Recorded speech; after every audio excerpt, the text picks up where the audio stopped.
I'm Andrea Tice. For more news affecting Alabamians, go to 1819news.com. And while you're there, subscribe to the daily newsletter. Progressive's Teen Driver discount could lower the cost of insurance for your teenager and save you some money. And then you can still spend money on them. Because just when you think you have a grasp on spending, new sneakers. And then it's money for a school field trip. And of course, spending money. Oh yeah, and a new phone to replace the one they dropped in the toilet. Oh, don't remind me. So just get Progressive's Teen Driver discount. And then you can continue to spend money on them endlessly. Progressive Casualty Insurance Company and affiliates. Discount not available in all states and subject to terms and conditions. I can't believe how spotless my floors look after using the Swiffer Power Mop. No more dragging around a heavy mop and messy bucket. Now I get the same deep clean without all the work. Thanks to the powerful solution and scrubbing pad of the Swiffer Power Mop, dirt and grime don't stand a chance, and I don't break a sweat. Mic drop. Mop drop. Swiffer Power Mop. Swiffer Power Mop. A smarter way to mop. Try it or your money back.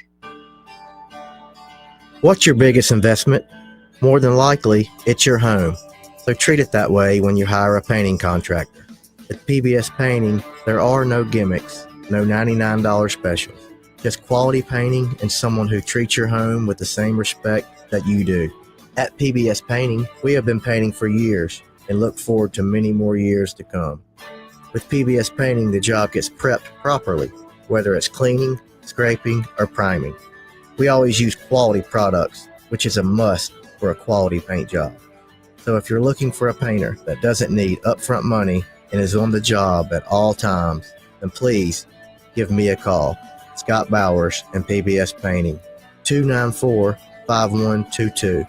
That's PBS Painting, 294-5122. Look at some of our work on Facebook at PBS Painting Montgomery. The views and opinions of the following program are solely those of the host and other contributors. These do not necessarily represent those of Liberty Acquisitions 825, Blue Water Broadcasting, its management, staff, or any advertisers.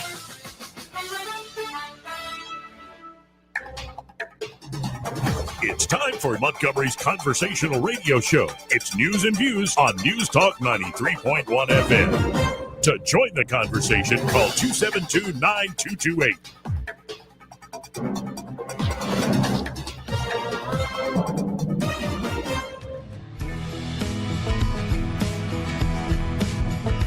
After damning politicians uphill and down dale for many years as rogues, vagabonds, frauds, and scoundrels, I sometimes suspected, like everyone else, I often expect too much of them. It's all a fugazi. You know what fugazi is? Well, fugazi, it's a fake. Yeah, fugazi, it's a wazi, it's a woozy, it's a fairy dust. It doesn't exist. It never landed. It is no matter. It's not on the elemental chart. It's not real. Right? Joey Clark. Welcome into the program. Another steamy hot day here in Montgomery, Alabama. I don't know if y'all check out X or their AI system Grok, but Grok went full, what's the word? MechaHitler last night? He was referring to himself, the AI run by X, run by Elon Musk, started referring to himself as MechaHitler. It's now been corrected, but we'll get into all the crack up there. The CEO of X, Linda Yaccarino, she has resigned, announced her resignation today. More and more folks still trying to figure out what the heck happened with the Epstein files and the client list as Trump warns the world that tariffs start in August, while Trump also is hammering the head of the Federal Reserve to lower rates, hammering Jerome Powell, Mr. Too Late, as Trump is calling him. Plus, there's all sorts of buzz about the FBI launching criminal investigations into James Comey and John Brennan. And even James Gunn, the director of Superman, says his movie is very political, and Superman was always about refugees and treating immigrants nicely. We got this and much more. Joining us to kick off the show this fine, though steamy hot Wednesday, we have Jeff Poor, host of the Jeff Poor Show, 106.5 FM in the Mobile area. And of course, he's also editor-in-chief there at 1819news.com. Jeff, how you doing today? Doing well, Joey. Thanks for having me on. Thanks for being on the program. Now, I want to focus first on an 1819 story. You had Craig Munger, I believe, go down and find out why the temporary BLM fountain mural is not so temporary. I looked at this myself a month or two ago and found it clearly ain't temporary. But what do you make of this? I thought Craig's reporting was great, but it seems like a point of pride, especially to the artist that created it. And I think it's just kind of sad. Who's it actually attracting to the city? It's it's a political statement. I think, obviously you're not going to tell us what to do. We're going to do it this way. And, this is how it is. And now I don't thought they would ever think they would get people asking questions about it. But, we've seen this from this mayor in Montgomery. You know it well. He just sometimes does what he wants to do.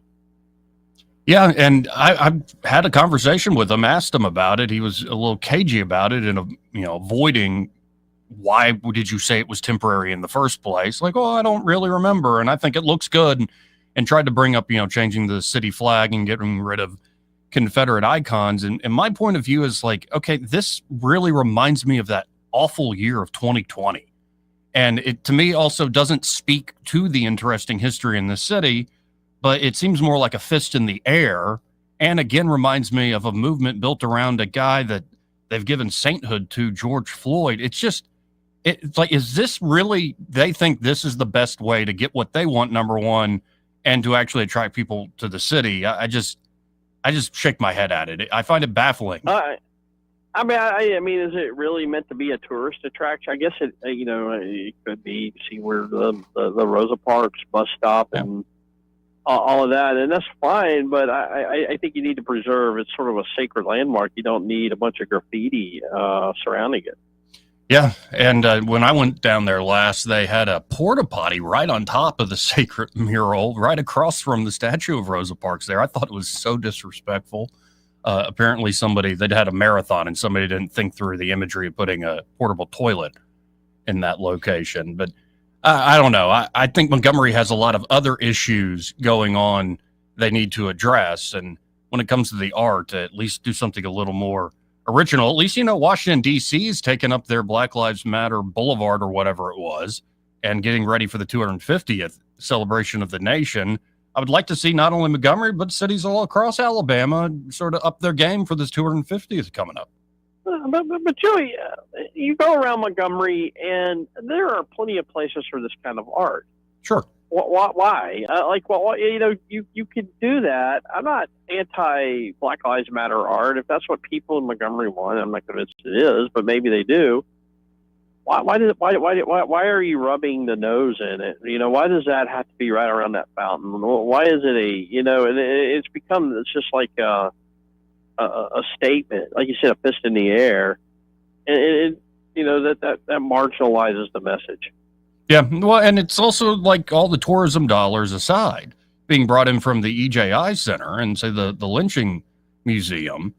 I find that it's fascinating that it isn't just sticking to the history.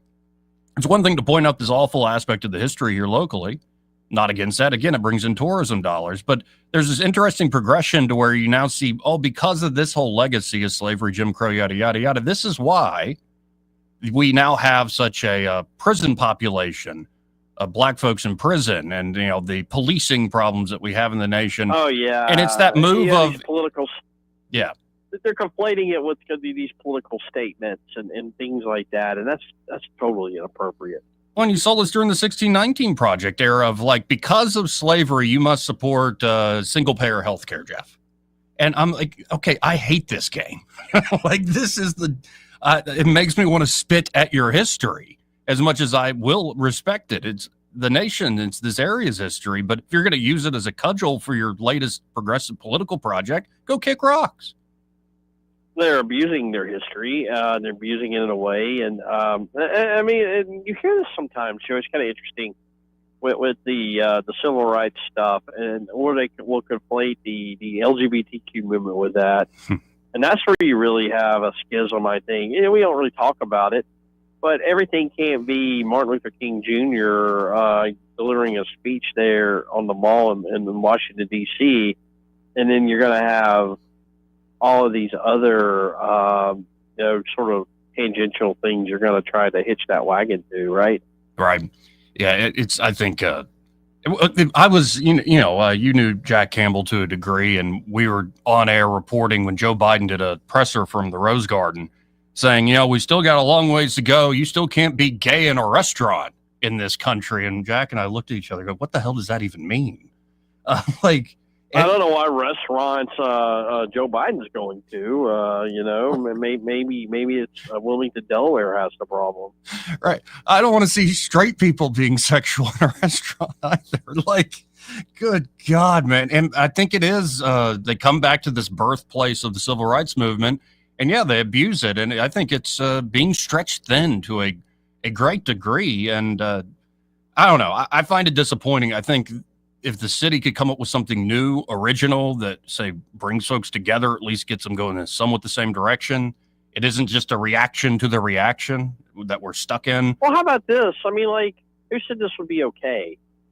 Who said, did the city council pass a resolution? Did the state legislature or whatever governing body deem this to be what we were going to do? Or did they just were sitting around one day, hey, you know what we should do? Let's put permanent graffiti on the streets of Montgomery and just dare anybody to say something about it. I mean, that's not how government's supposed to function. Well, and when they said it was temporary, I'm like, okay, I get it. We're in the middle of 2020 and this whole protest thing going on, and go ahead. It's Juneteenth. It didn't seem that crazy to me in the moment, but now that we're 5 years later, and also a lot of folks look back at that year in particular, especially how, okay, everybody must be locked inside because COVID is so dangerous and you're going to kill grandma, with the exception of go out there and protest systematic racism or systemic racism in the nation and the police brutality, then everybody can go outside. COVID's not as bad as that. It just comes across again as a big propaganda push for that presidential year. It doesn't come across as some genuine thing. Yeah. No, but here's the thing. The people in Montgomery, the people they elect, this is what they want to do. They didn't do it, but do it the right way. Yeah. And then, but they're not doing it the right way. They just sort of by executive fiat have deemed it, and it's not going anywhere. Well, and they're counting on the whole, if you notice, then obviously you're just revealing yourself. You're obviously a racist. You're just a bigot. Well, kind of similar. I mean, not really. In Mobile, when they took down the Raphael Sims statue, didn't tell anybody. They just kind of did it, and then they put it in a museum, so we're not going to have that anymore. You got this pedestal in downtown Mobile where the statue used to sat for 100 years, and we're just going to do this, and then I guess there is a state law that says you can't do that, but it doesn't have any teeth. It's like a fine associated, you pay the fine and you move on. But there's too much of that going on in Alabama, and it needs to cease. Well, moving on from that issue, but I kind of shake my head at where we are in Montgomery in general, beyond just the symbolic and the artistic. But I believe last week, the same day we talked, last Wednesday, you had a chance to talk to Caroline Dobson. I look forward to speaking to her myself eventually, but she finally announced for what she's running for. She's running for Secretary of State. What do you make of this choice and her campaign so far? I mean, I imagine it's going to be a pretty good campaign. I'm surprised she's running for this. She turned out a pretty good job, a pretty good gig, filling the unexpired term of Twinkle Kavanaugh on the Public Service Commission. Probably, if not as important or maybe a lateral position to the Secretary of State's office. But she said, look, my heart wasn't in that. And the speculation was she was offered the job, but one of the conditions was, well, you can't run for anything else. You got to live up to your obligation here. We would like it if you served out the 4 years, and she walked away from it. And then that's fine. That was sort of it. But I guess a lot of us expected maybe a Senate or another congressional run or something of that nature, and or lieutenant governor, I think, but she went Secretary of State, so it's kind of a surprise. But I think she'll be a formidable candidate. This is going to be one of the more interesting races down ballot is Andrew Sorrell versus Caroline Dobson. He's got a little bit of a head start. He's raised more money than he had expected. and he's been campaigning for the last, I'd say 6 months. So she's got some work ahead of her. Yeah, I was about to say, Sorrell is a bit of a juggernaut in terms of fundraising. And I will say he's just very easy to talk to. I'm not knocking Caroline. I think she was very easy to get to know during that whole congressional campaign. It's just you've picked a very competitive opponent to go towards. But maybe if you call that big shot, you go for the good competition, that's to her benefit. Well, and I wonder a little bit about this. Is it just one of these situations where I think they underestimate Andrew Sorrell. I think they base his political abilities on, they undermine him. They talk down about him because he wasn't one of the more popular guys when he was in the House of Representatives. I don't think that's a secret. But I don't think that translates to anything other than his colleagues in the House didn't like him, but the voters really liked him. You know what I mean? Oh, yeah. Well, I'll not say their names, but there were some folks talking off air who are part of the state legislature. And early on, they're like, man, this Sorrell guy. They were like making fun of him behind the scenes. And he never gets along. He's got all these crazy ideas. And I'm like, hey, he's the one guy I like, dude. And you need a few guys like that. We don't have enough guys like that in the Alabama legislature. You have a groupthink, or you have a groupthink mentality that's really steered from the top. And you have this you have a lot of lawmakers, Joey, who are scared of their own shadow. Mm-hmm. They don't want to get out of line. They don't want to be penalized. You do have a punitive leadership in some ways that if you don't get on board, and even in situations where they have a supermajority, they're going to have the votes to get whatever they want. They want unanimity. They don't want defectors. They don't want the Andrew Sorrell types or Ernie Yarborough or Arnold Mooney or Ben Harrison or guys like that. They want everybody singing from the same hymnal. They want a unified front. I think that comes at a cost to the people of the state. Yeah, well, and it is how we do business here. Before I let you go, real quick on just the national scene, and a lot of, say, the tensions flaring up, not just with Elon Musk and his third-party threat. You're also seeing it with people disappointed with more weapons to Ukraine. Of course, this Jeffrey Epstein memo that was put out by the DOJ. It seems like a lot of hits, a lot of cuts against the Trump administration, despite their push for the big, beautiful bill at this moment. Yeah, I think there's some maybe unforced errors that have created some vulnerabilities for this administration. The Democrat Party, they weren't going to go away, but their playbook, it's a little tired. It's just call him Hitler and just say he's the worst president and everything is a scandal, everything is some kind of calamity. But if you do that, then nothing is, and they learned that. Maybe they didn't learn it, but we certainly saw it with the outcome of the 24 election. Well, this is going to be different. Now they can go after some of these guys that are worthy, bona fide, hardcore Trump supporters, and they can say, hey, this guy, he promised to do Epstein. He promised not to get us in these foreign entanglements. Here he is. He's sending weapons to Ukraine.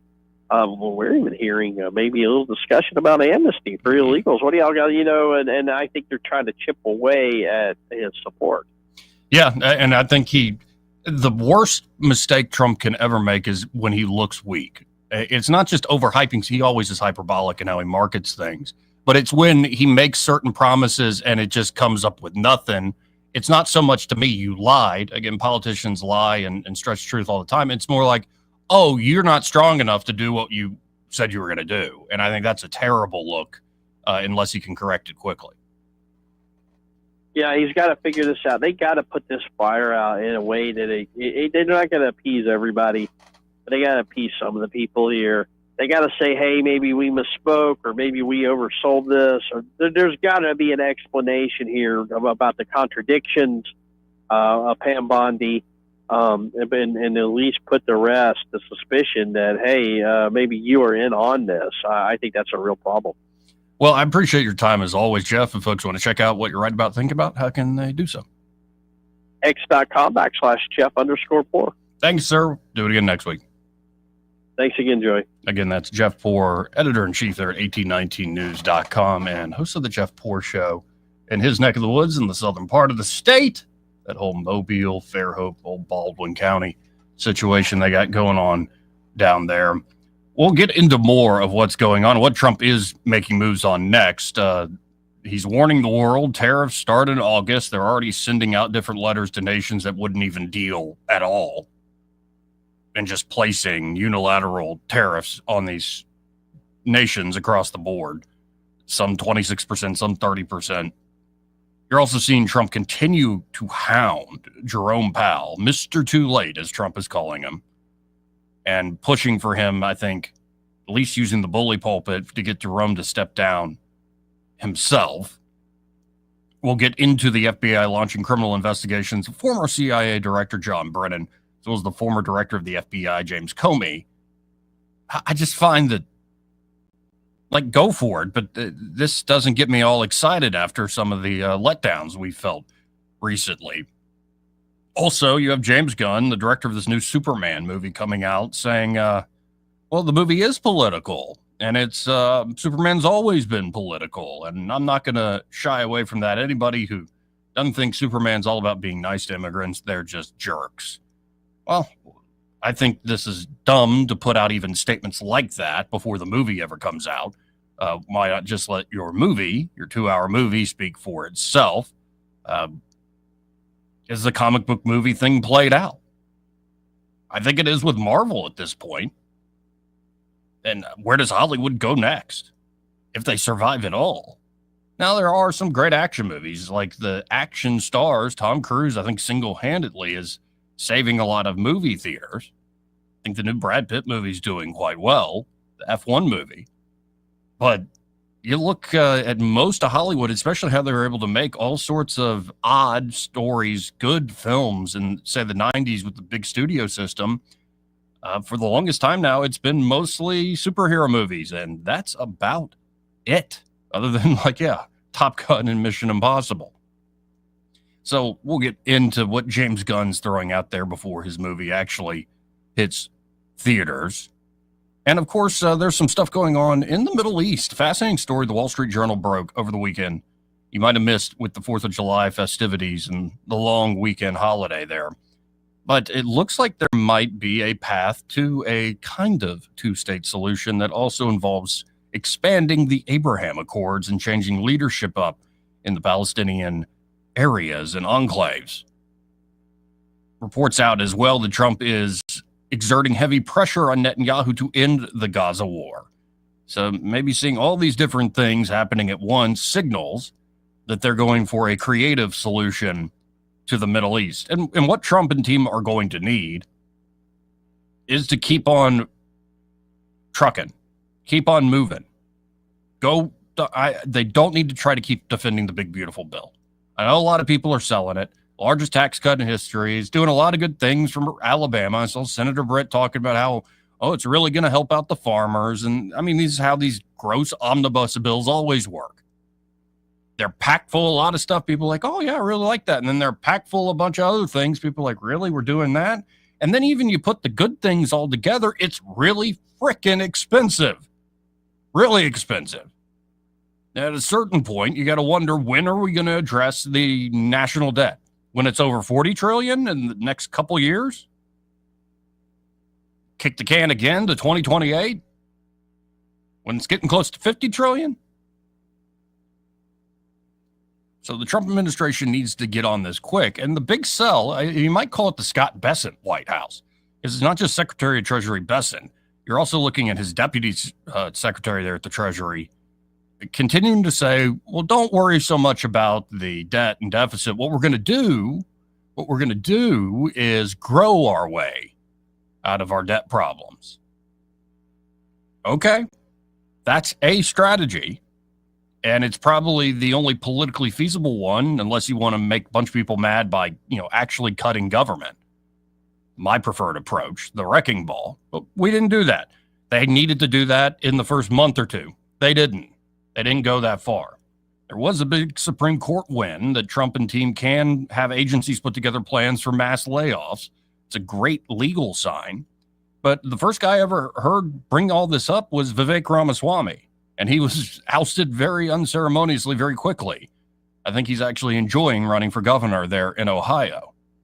But the whole Doge mentality that Ramaswamy initially wrote up some big op-ed in the Wall Street Journal, had Elon Musk as his co-counsel there at Doge. It was a part technical, like Elon and team were bringing to bear, but also part legal strategy that Ramaswamy had laid out during his campaign, in particular that a president is legally authorized to do mass layoffs. And so you're already seeing signals from the court. It was an 8-1 decision with only Justice Jackson dissenting. You even had Sotomayor joining the rest of the majority of the court, saying, no, the agencies can definitely follow this executive order. We'll see how legal their actual final plans are. A lot of this needed to be done a lot swifter than it was. So we're not doing the wrecking ball approach. We're not doing the chainsaw approach. What we're doing is trying to do the soft landing.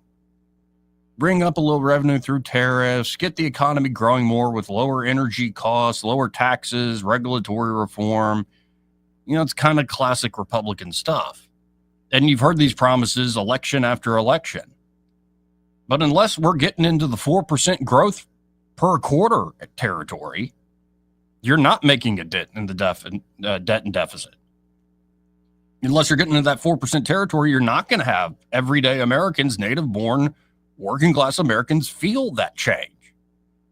You got to wonder how much of that GDP number is just going to go into the pockets of big tech and the Wall Street, the financiers, and the military-industrial complex, but they always get theirs. So a lot of promises have been made. Many have been kept. I give them credit. I think the biggest victory for Trump, the biggest vindication policy-wise for Trump, is the sealing of the border. Like no border crossing. It's an incredible achievement after what the other side, Kamala and Biden, were saying during the campaign trail and how you needed that bipartisan bill. So that is a huge win. And don't get me wrong, I'm not sitting here going like, oh, I wish Kamala had won. Good God. But I also am very tired of that being the main selling point of Republicans.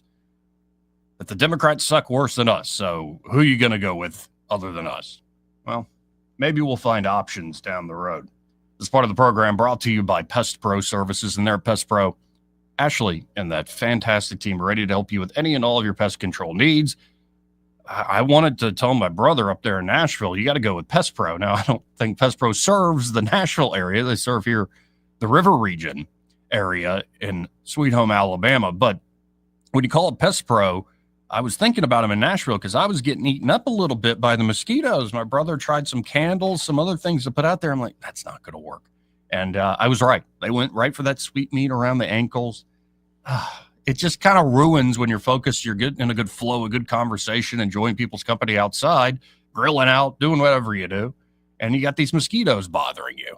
Well, Pest Pro Services can take care of that. In fact, look them up, get on a monthly subscription fee with them for basic pest control needs, termite protection, mosquitoes, getting rid of them, and of course, tick and flea protection. They do it all there at Pest Pro Services. Call them today at 265-9990. That's 265-9990. When you want to know, call a pro, Pest Pro Services, and be sure to tell Ashley and that fantastic team that Joey, that fella on the radio, sent you. He may not know whether he's coming or going, but whether you're going to work or coming home, Greg Budell is there. Mornings, 6 till 9, and afternoons, 3 till 6. Only on News Talk 93.1 FM, WACV. For too long, Alabama's statewide news companies have shamed us for our conservative Christian values. Alabama deserves a news company that cherishes our culture, a company that isn't bought and paid for by the powers that be. 1819 News is that company. Run by Alabamians for Alabamians, 1819 News celebrates what is good and beautiful about our state while exposing those who work against our values in secret. Just go to 1819news.com to learn more. Subscribe to our newsletter. That's 1819news.com. They curl up at our feet. They greet us like heroes. Pets aren't just animals. They're family. But right now, so many in our local shelters are still waiting for someone to call their own. That's why we're teaming up with River Region Humane Societies for our annual Paw It Forward Pet Drive. And we need your help. Starting next week, help us stuff the Sprinter van with food, toys, blankets, and badly needed supplies at any of our 6 sponsor locations. Together, we can give these animals the comfort they need while they wait for the love they deserve. To find out how you can help, Visit newstalk931.com. Hi there, I'm Madeline Cannon with Alabama Home Mortgage. Getting pre-approved is the first step towards home ownership. People are often scared or nervous about taking that first step, but I'll tell you, it's nothing to be scared of. At Alabama Home Mortgage, we will take the first step and every step along the way with you. Call us at 567-4223. We will gather the information needed to tell you exactly what you qualify for. After a call to Alabama Home Mortgage, you will know what price point to shop for, what down payment is required, if any, and what your monthly mortgage payment will look like. We take all the guessing out of it. Then, when you find the house you want to make your home, you are ready to make an offer. Along with your offer, you will submit your Alabama Home Mortgage pre-approval letter. This shows sellers that you've already taken the steps necessary to ensure that you qualify to purchase their home. Wait no longer. It's time to take that first step together. Call me at 567-4223 or start the process online at myalabamahomemortgage.com. That's Alabama Home Mortgage because, folks, there is a difference in mortgage companies. NMLS 1586-36-8, Equal Housing Lender. Wet feet, melting popsicles, puppy prints. Summer is hard on floors, but Pergo Vinyl by Mohawk is kid-proof, pet-proof, and life-proof. And right now, during the Pergo event at Prattville Carpet, you can get luxury vinyl, worry-free floors, plus up to $1,000 in rebates on qualifying Pergo products. So gorgeous new floors up to $1,000 back. And did I mention 12 months no interest? Get the details and shop Mohawk's Pergo event now through August 11th at PrattvilleCarpet.com. Prattville Carpet, we're more than just carpet. Hi, I'm Paul Doe. Me and my wife Jessica own the Seafood Bistro over here in Perry Hill and Carmichael. We've been advertising with Blue Water Broadcasting for going on 3 years now. It has been a great turnout. It's been a pleasure partnering with a local company like Blue Water. And if you have your own business, I suggest teaming up with a partner like Blue Water Broadcasting. It's a local company that helps local businesses. Blue Water Broadcasting is the #1 most listened to radio group in the River region. Find out how to put this reach to work for your business. Call us to find out how we can help. Blue Water Broadcasting. Local folks helping local business. With a Wall Street Business Report, I'm Bob Agnew. The chip maker NVIDIA has surpassed $4 trillion in market valuation. It's the first company ever to do so. In the housing market, a report cites an increase in small investors amid a decline of prospective homebuyers. Real estate investors snapped up 27% of U.S. homes sold in the first quarter of 2025, the largest share in 5 years. That's according to a new report from the realty data platform Batch Data. The company says the rise reflects a slowing home market with traditional home buyers discouraged by elevated home prices and mortgage rates. As properties take longer to sell, investors with cash and financing advantages are stepping in. Roughly 20% of single-family homes in the U.S. are owned by investors, and 85% of those belong to mom-and-pop operations. I'm Jennifer King. Stocks open higher on Wall Street as the administration seeks to win more deals with global trading partners. For the Wall Street Business Report, I'm Bob Agnew.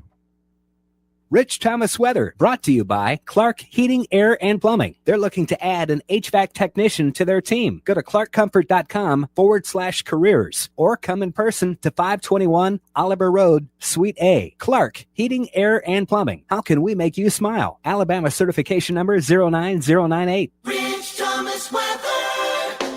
Well, hi, everybody. This is Rich Thomas. No large changes in the forecast, but some subtle changes are on the way.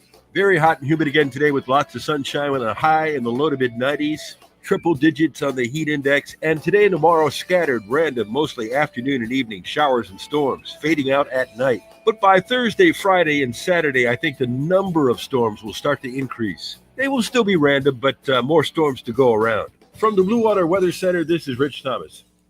Hey, this is Peaches and Clean, Powerful Carpet Cleaning. Do you have commercial property, offices, or rental units? Give us a call at Peaches and Clean. We can clean and restore your carpeting and bring them back to life. Give us a call at Peaches and Clean or peachesandclean.com. There's no clean like Peaches and Clean.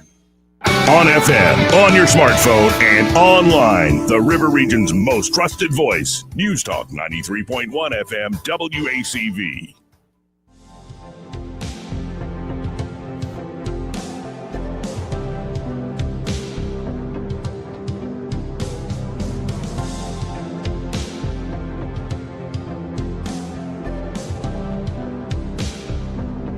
Joey Clark. Welcome back.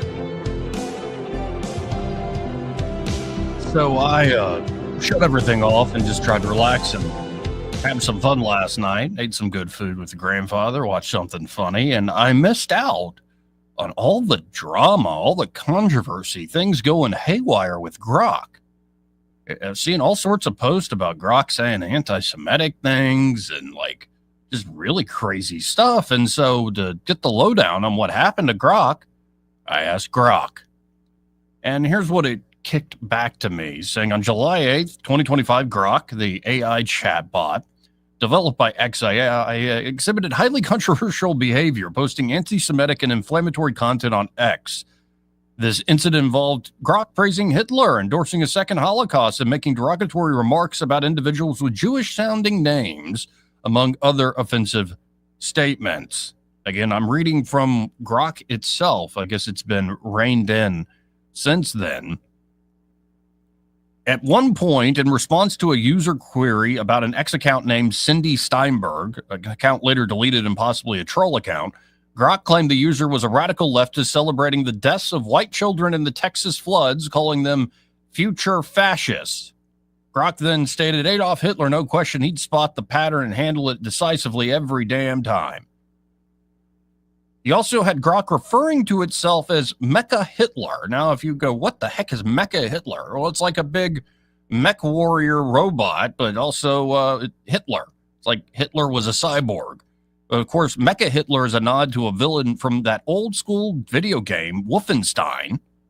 While continuing to make inflammatory comments, Grok kept saying, well, you're never going to stop MechaHitler.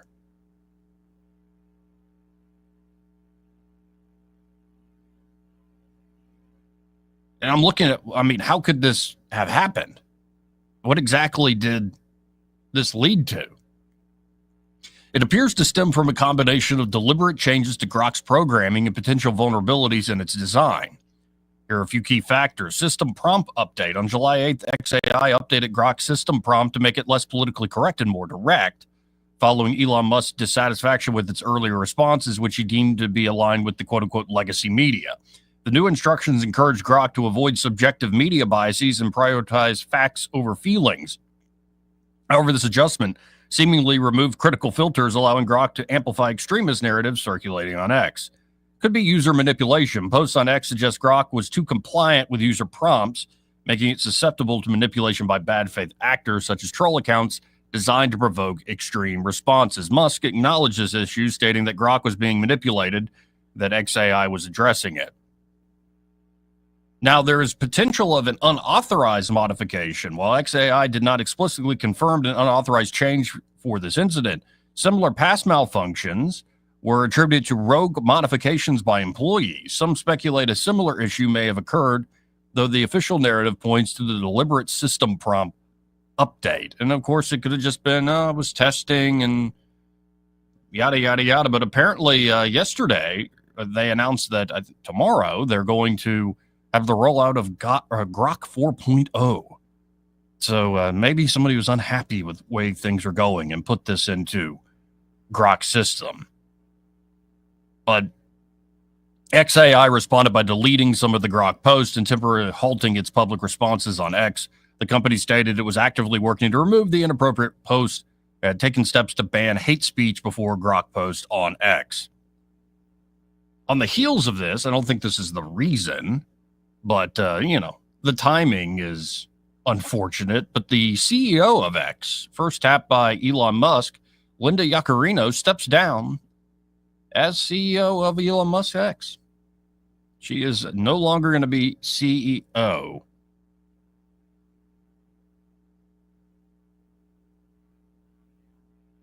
She announced it on X, saying that she enjoyed her time and thought they accomplished a great deal, saying in part, when Elon Musk and I first spoke of his vision for X, I knew it would be the opportunity of a lifetime to carry out the extraordinary mission of this company.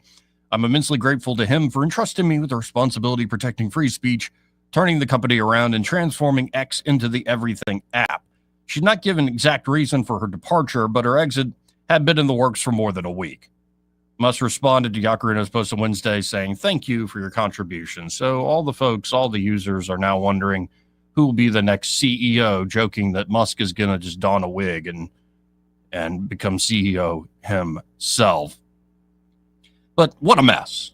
What an absolute mess. The AI stuff, as much as you think about, how bad could this get? What are the potential promises of it? Well, it still has a lot of problems that need to be worked out in the process. 272-9228 if you want to get in on the conversation. That's 334-272-9228. Sticking to this AI topic, there is real competition, and it's leading to people poaching talent. Apple's top executive in charge of artificial intelligence models is leaving for Meta, another setback in the iPhone maker's struggling AI efforts. Ruoming Pang, a distinguished engineer and manager in charge of the company's Apple Foundation models team, is departing. Pang, who joined Apple from Alphabet in 2021, is the latest big hire for Meta's new superintelligence group. To secure Pang, Meta offered a package worth tens of millions of dollars per year. Meta Chief Executive Officer Zuckerberg has been on a hiring spree, bringing on major AI leaders, including Scale AI's Alexander Wang, startup founder Daniel Gross, and former GitHub CEO Nat Friedman, with high compensations. They also hired away a researcher from OpenAI, as well as another fellow from another competitor, Anthropic. So it looks like Zuckerberg is getting out the printing press and hiring up a bunch of talent from other companies. But I got to tell you what, Apple crapped the bed so much with their Apple Intelligence stuff. I've got an iPhone. I've got the latest iPhone. It doesn't work at all. In fact, it's just kind of annoying at this point. ChatGPT and AI like Grok are often much more effective in being able to solve certain problems and use them for certain things. But the Apple AI, so I don't know how good this hire, spending tens of millions of dollars on this guy is going to make Meta really work out. And you got to wonder, all these big tech names that have been part of the Mag 7 for so long, like how long will they actually remain on top? This is something that you often see talked about with wanting to break up big tech. Well, will Google actually be able to survive? Will Meta actually be able to survive? Will X continue to run apace, become the everything app? You don't know. Often some of these companies, they did such a good job like Google with their search function. Why would they go to something like AI that's going to compete with their search function? But if this is the future, well, I guess we have to invest in it. I don't know if you've noticed on Google, sometimes it'll ask, do you want to use our new AI feature instead of simple search? But you got to wonder who is actually going to end up on top of this stuff, and how long are they actually going to have the valuations that they currently hold. But this brings me to a point. Remember before Elon Musk bought Twitter, changed it to X? There was all this talk from Trump and from the left, from all sorts of different players, of getting rid of Section 230, the Communications Act or something. That we got to rein in these big tech platforms. Did any of that go through? No. Would have it really solved a lot of problems? Probably not. Just would have made a lot of lawyers very, very rich with all the litigation that would have come out of that. I think, though, the solution, at least some people think it's a solution, is Elon bought it. To me, the solution is often going to be entrepreneurial. It's often going to be in terms of technology and innovation. It is not going to be passing yet another law in Washington, D.C. and empowering yet another group of unelected bureaucrats to manage one of the largest aspects of our communications technology and our economy. Seems bonkers to me. Let these folks compete. And what you might discover is that the turnover rate and who's up and who's down is a lot swifter than you would suspect. And it makes me suspect that a lot of these cultural regulations are actually coming from some of the big incumbents, some of the big tech players themselves. They realize that they can create a regulatory environment that they can comply with, but nobody else can.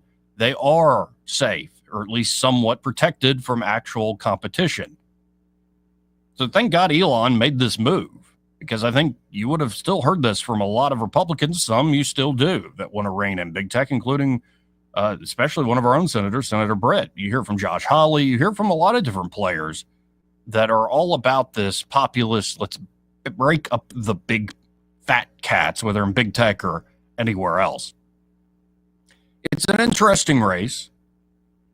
It's in ways profound and absurd. This whole Grok saying I'm MechaHitler is hilarious and just odd. Like, why the heck would it go down that rabbit hole? But then you also see the promise of a lot of these companies solving a lot of issues for folks. It's pretty remarkable, the different applications for this technology going forward. And a lot of money is about to be spent, a lot of money invested. Trump himself announced a lot of that stuff. You got to wonder how much power production will be needed for all these computer batteries that are being put together to process and run these AI systems. We'll keep watching. Though I do wonder, do I want it to succeed? Because for every great thing it does, for every so-called miracle it achieves, you also got to wonder, well, human beings, if it's a reflection of us, if it's just a very complex mirror reflecting back what we are, what about the dark side? 272-9228. Got to hit a quick break here. First, though, this part of the program brought to you by Montgomery Men's Health. And they're at Montgomery Men's Health. They're ready to help you fellas out if you're just not feeling yourself anymore. And I know a lot of guys feel this way, and they don't want to admit it. But, you know, you only have one life. Don't waste it. Feeling tired, sluggish, just not like yourself don't assume that's just part of getting older. It's not. It doesn't have to be that way. Low energy and performance issues aren't inevitable. And before you go to some generic online company that are overpriced and ineffective, instead go find a personalized treatment there at Montgomery Men's Health. Meet with their urologist and their providers, and they'll tailor solutions specifically to your body and your goals where you are in life. And it's not just, say, low testosterone issues. They also have ED treatments and other options many men don't even know exist. And it's affordable. A consultation plus blood work is only about $99, and you'll get results before you leave. It's also, they have treatments that'll make you feel better that very same day if you choose those particular treatments. Again, you only got one life. Procrastination can only make this worse. So call up Montgomery Men's Health today, brother. 440-3663. That's 440-3663. Or go to MontgomeryMen'sHealth.com to book that appointment. And be sure when you stop by to tell them that Joey fella on the radio sent you. We'll be right back. Want to carry News Talk in your pocket? Download the News Talk 93.1 app from the App Store. Available on iPhone and Android. Never miss a moment. Download now. CM truck beds, built to work, built to last. From a simple flatbed to a rugged aluminum truck bed, CM truck beds are built by the best in the industry, and you can see the difference. Rated B&W hitches, plug-and-play modular sealed wiring harnesses, LED lights, 1/8-inch steel tread decks, premium powder coat finishes. CM truck beds has a bed for you. Flatbeds, stump beds, beds with fail bikes. The side boxes and accessories are just as tough and durable. All of the CM truck beds are available for you now at Airport Trailer. Visit Airport Trailer today or call 288-5785. Make your truck and trailer come to life at Airport Trailer. When news happens, you'll hear about it first. The River Region's most trusted voice. News Talk 93.1 FM WACV.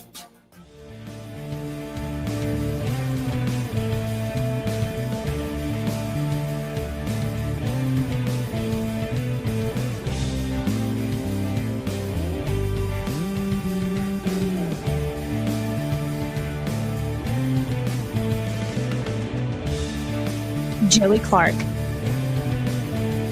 Welcome back. Let's go right to the phones, and let's talk to Austin Branco with Invista Advisors. Hey, Austin, how you doing today? Having a great day, Joey. How about you? Oh, very good day. Though it's coming back to reality. I kind of wish I could just, hang out all week in a nice place in Nashville all the time, not have to work, but I'm not retiring just yet. I'll talk to y'all before I make that decision to retire. I love that. Please do. And so let's talk about Invista Advisors for a second. We often talk about what's, the topics in the news and the economy, but if somebody's interested in what y'all are up to there at Invista, what can you do for them? Yeah, so we are a full-service registered investment advisory, and so I'd say our primary line of business is managing wealth. It can be retail accounts for individuals, it can be accounts for businesses, it can be accounts for endowments or associations, and just take liquid assets, invest in either market linked products or a variety of other products. That's the majority of what we do, but we have a number of other things we do. Insurance to complement wealth management, consulting services for business owners looking to either expand their business, sell their business, or someone who wants to buy a business, an entrepreneur, and doesn't know how to value or negotiate the purchase of an existing business or start their own.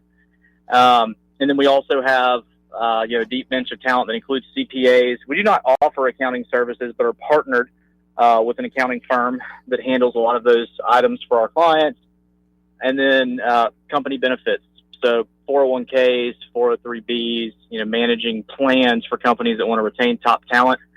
I'd say anything in those areas of finance are things that we do, and we do them really well. Well, and is there ever a time where it's too early to start looking into this? Say somebody in their mid-20s, like, I got time, or is that a dumb decision? It's never too early. And if you think it is, and you come in and see us, we're never going to say, get out of here, it's too early. I have a guy, I can't say names, obviously, because of client confidentiality, but he's in his 20s, not even his late 20s, his mid-20s, came to us a couple of months ago and was like, hey, I've got this opportunity coming up. I have never had an opportunity to make money like this before. And it's not an amount that I think people on your show would think is unreasonable. I think it's in the realm of a normal amount that a successful person in their 20s would make. And, we built him a plan to set up a fund for his children's college. We set up a retirement account for him because he hadn't been contributing to retirement yet. And then, we mapped out what we call a cash flow plan to say, hey, if you continue to earn at this rate, and if you continue to spend at this rate, you can retire by the age of X. And the earlier you start and the earlier you begin tracking your progress, the earlier you can retire. And not everyone's goal is retirement, but I would say the majority of people that come see us, their goal is to save enough money to where they do not have to be tied to a desk or a company or a boss anymore, and they can call the shots in their own life. They want to go to the beach next week, do it. They want to take a vacation, go for it. And that's the type of freedom that we try to achieve. And the earlier you come in, like this kid in his 20s, you can map that out and make it a reality. Well, folks, it all starts with the conversation at 387-0094. Again, that's 387-0094. Be sure to mention you heard Austin Baranco on the radio with Joey Clark. And by the way, you're going to be in studio with us tomorrow, right? Yeah, really looking forward to it. I think it's been a year or so since I did my first studio session with you guys, and really enjoy being there. It's cool to be in the studio, and looking forward to chatting for a good while tomorrow. Yeah, I'm looking forward to it as well. And, as always, appreciate the time, and see you tomorrow. Yep, see you tomorrow, Joey. Bye. Thanks, sir. Again, folks, that's Austin Baranco with Invista Advisors. The opinions voiced in this material are for general information only and are not intended to provide specific advice or recommendations for any individual. All performance referenced is historical and is no guarantee of future results. All indices are unmanaged and may not be invested into directly. The opinions expressed in this material do not necessarily reflect the views of LPL Financial. Securities offered through LPL Financial, member FINRA SIPC. Investment advice is offered through Invista Advisors, registered investment advisor and separate entity from LPL Financial. We'll be right back.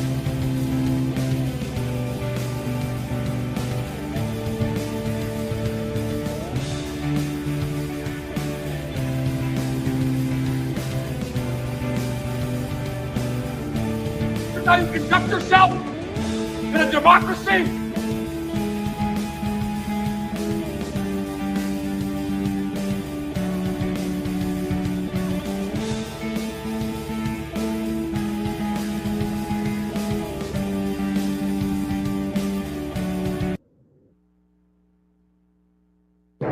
Broadcasting from the Riverside Chevrolet Master Control Center, this is WACV Cusana, News Talk 93.1 FM. When it's Chevy, it's Riverside. With SRN News, I'm Bob Agnew in Washington. Business is booming on Wall Street today. Investors driving the Dow up right now by about 100 points. NASDAQ is up 128. Crews are using backhoes in their bare hands to go through piles of debris that stretch for miles in the search for more than 160 people still missing in the flash flooding that laid waste to Texas Hill Country over the weekend. Texas Governor Greg Abbott says the efforts will not stop until every missing person is accounted for. Virginia's governor, meanwhile, Glenn Youngkin, says he's grateful to the efforts of the rescuers after his own family was trapped by those devastating floodwaters for a time, but then safely rescued. Ukraine says Russia has fired more than 700 attack and decoy drones at Ukraine overnight. President Zelensky says he's now asking the Pope to help bring back Ukrainian children taken away by Russia. This is SRN News. Wesley Financial Group is not a law firm. Hi, I'm Chuck McDowell, the timeshare cancellation guy. In 2011, I founded Wesley Financial Group with one goal in mind: to help honest folks out of their timeshares permanently. Today, I run Wesley with my two sons, a real family business, treating every client and every employee like we'd want our own family treated. That philosophy has helped us grow into the largest, most trusted timeshare cancellation company in the United States. Fortune magazine even recognized us as one of the best places to work. Why? Because we genuinely care. In fact, some of our former clients were so moved by their experience working with us, they joined our team so they could help others to timeshare freedom. If you're stuck in a timeshare, give us a call.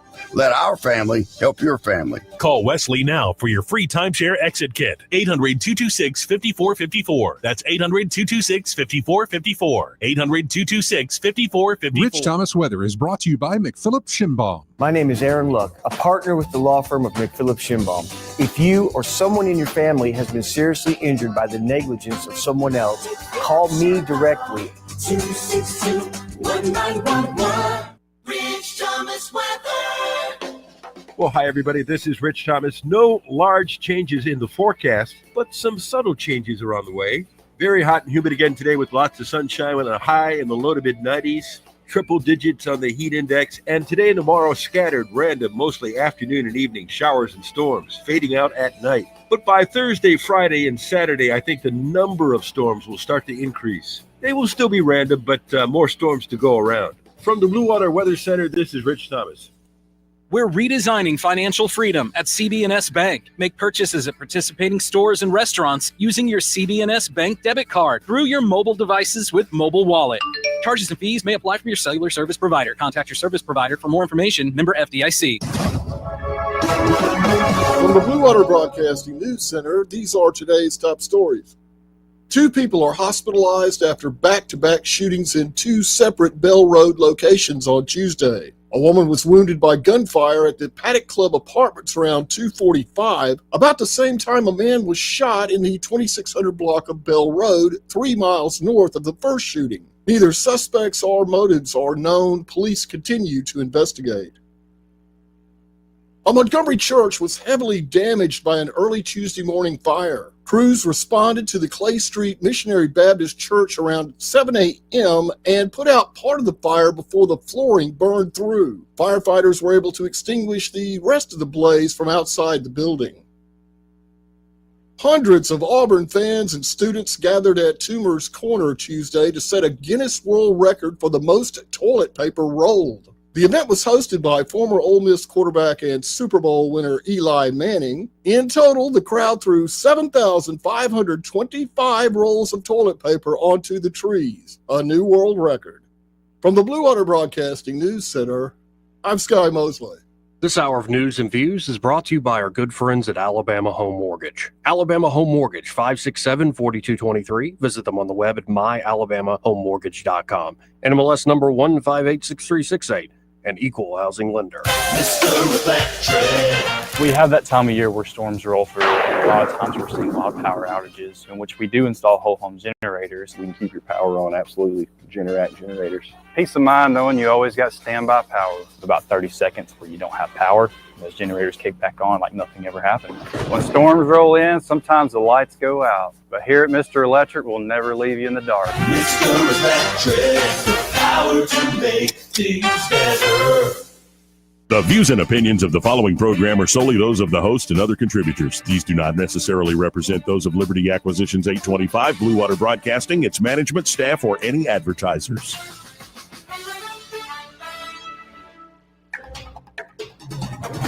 It's time for Montgomery's conversational radio show. It's News and Views on News Talk 93.1 FM. To join the conversation, call 272-9228. This is the Trump country. We live in the Southeast. We drink sweet tea. We drink socialist Kool-Aid. Joey Clark. Welcome back.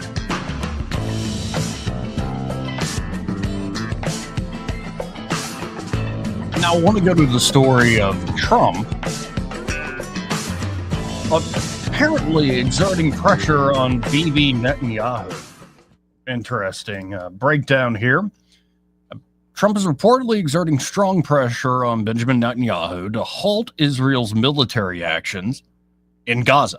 This comes from two sources close to the ceasefire negotiations, with one U.S. source stating on Tuesday the U.S. pressure on Israel has begun and tonight it will be heavy. Netanyahu, who arrived in Washington, D.C. early Monday morning, has held meetings with Steve Witkoff, Trump's Middle East envoy, and Marco Rubio, the Secretary of State and National Security Advisor to the President. Additional meetings are taking place with the whole set of the senators and, like, apparently senators, congressmen. Netanyahu's doing the whole tour. But that Monday night dinner between Trump and Netanyahu reportedly focused on the Gaza ceasefire deal and the broader implications for the region. While Trump seeks to solidify his legacy as a peacemaker, Netanyahu's strategic objectives, including the elimination of Hamas, remain a key factor in the negotiations. And that brings me to a story that the Wall Street Journal broke over the weekend. The idea of a two-state solution for Israel and the Palestinians has never seemed more futile than in the months since October 7th, 2023. But maybe that opens the door to a new way of achieving peace. We want cooperation with Israel, said Sheikh Wadi al-Jabari, also known as Abu Sanad, from his ceremonial tent in Hebron, the West Bank's largest city located outside of Jerusalem. He went on to continue to say, we want to coexist. The leader of Hebron's most influential clan has said such things before, as did his father. But this time it's different. Sheikh Jabari and four other leading Hebron sheiks have signed a letter pledging peace and full recognition of Israel as a Jewish state. Their plan is for Hebron to break out of the Palestinian Authority, establish an emirate of its own, and join the Abraham Accords. The letter is addressed to Israeli Economic Minister Barak, a former mayor of Jerusalem, who has brought Mr. Jabari and other sheiks to his home and met with them before a dozen times since February. They asked him to present it to Bibi Netanyahu and await his reply. The Emirate of Hebron shall recognize the state of Israel as the nation state of Jewish people, the sheiks write, and the state of Israel shall recognize the Emirate of Hebron as the representatives of the Arab residents in the Hebron district. Accepting Israel as a Jewish state goes further than the Palestinian Authority ever has and sweeps aside decades of rejectionism. The letter seeks a timetable for negotiations to join the Abraham Accords and a, quote, fair and decent arrangement that would replace the Oslo Accords, which only brought damage, death, and economic disaster and destruction. The Oslo Accords, agreed to by Israel and the Palestinian Liberation Organization in the 90s, have brought upon us the corrupt Palestinian Authority instead of recognizing the traditional, authentic local leadership, the sheiks write.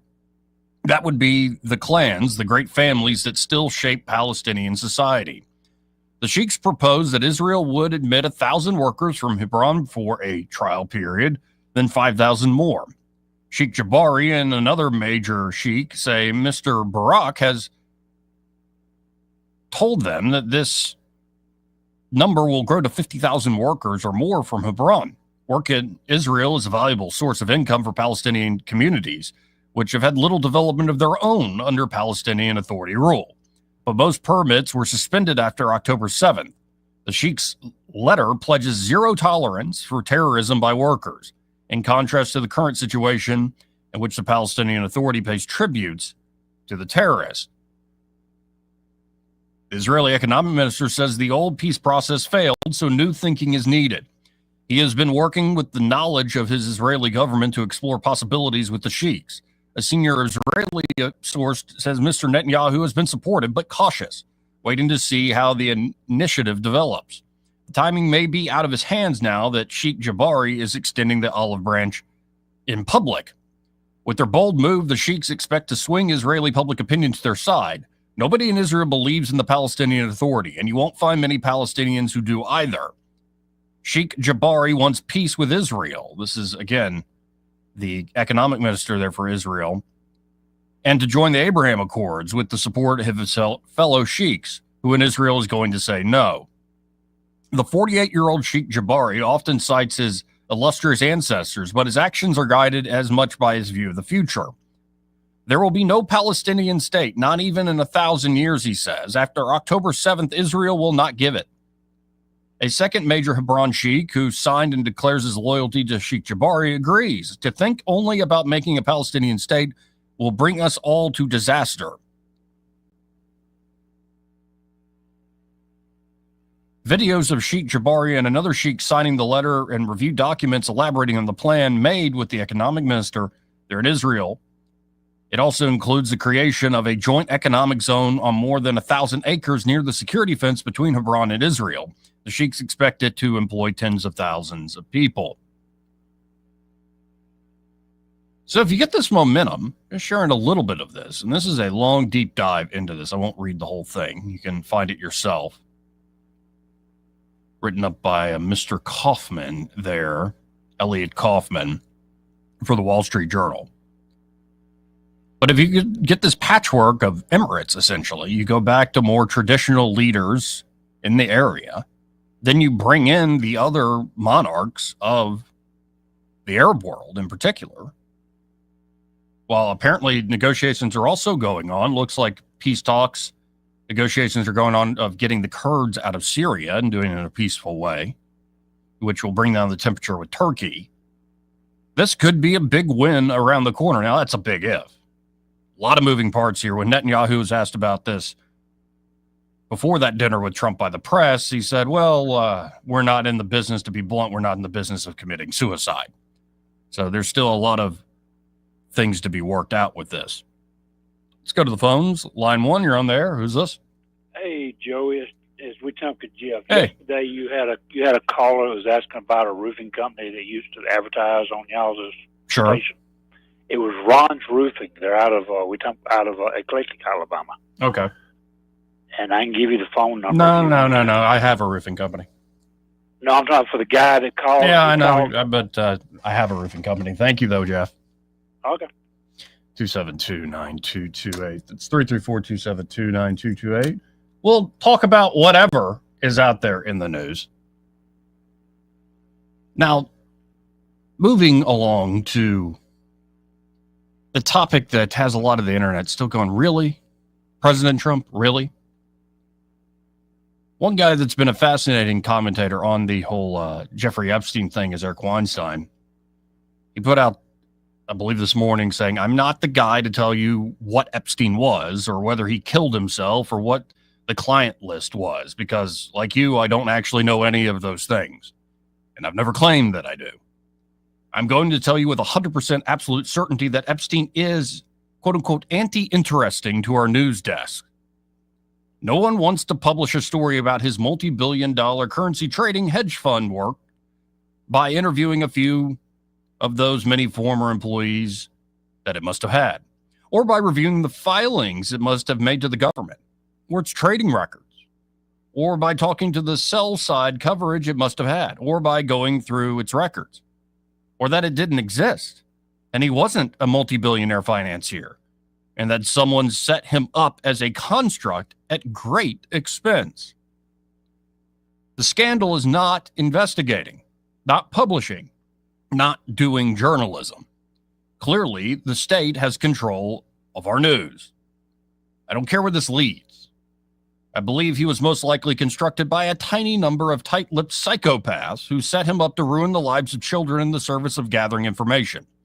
And those people, whoever they are, would need to be brought to justice, whatever the cost. I would like to think there isn't a father alive, no matter how flawed, who disagrees with that. And that we need to put ourselves at risk as a group to protect our children from the state, the press, the evil co-conspirators. I don't know who they are. It's terrifying. I also think that a number of people who had nothing to do with that, but with dealings with Epstein, a lot of scientists, a lot of different types of folks, need to be separated from that aspect of evil and fully exonerated. And those that participated in the evil with Epstein need to face justice as well. Pretending that there is nothing further to see here and that no one wants this investigated remains preposterous. This was 5 years ago now, sharing his own thoughts that he posted 5 years ago. Where are the dads? That's a good question. Where are the dads? Where are the dads in positions of power? Where are the dads in top flight journalism? Where are the news desks? Do they have no fathers? Were they told to shut up? You know, there's that amazing clip, I think it's Amy Robach of ABC News.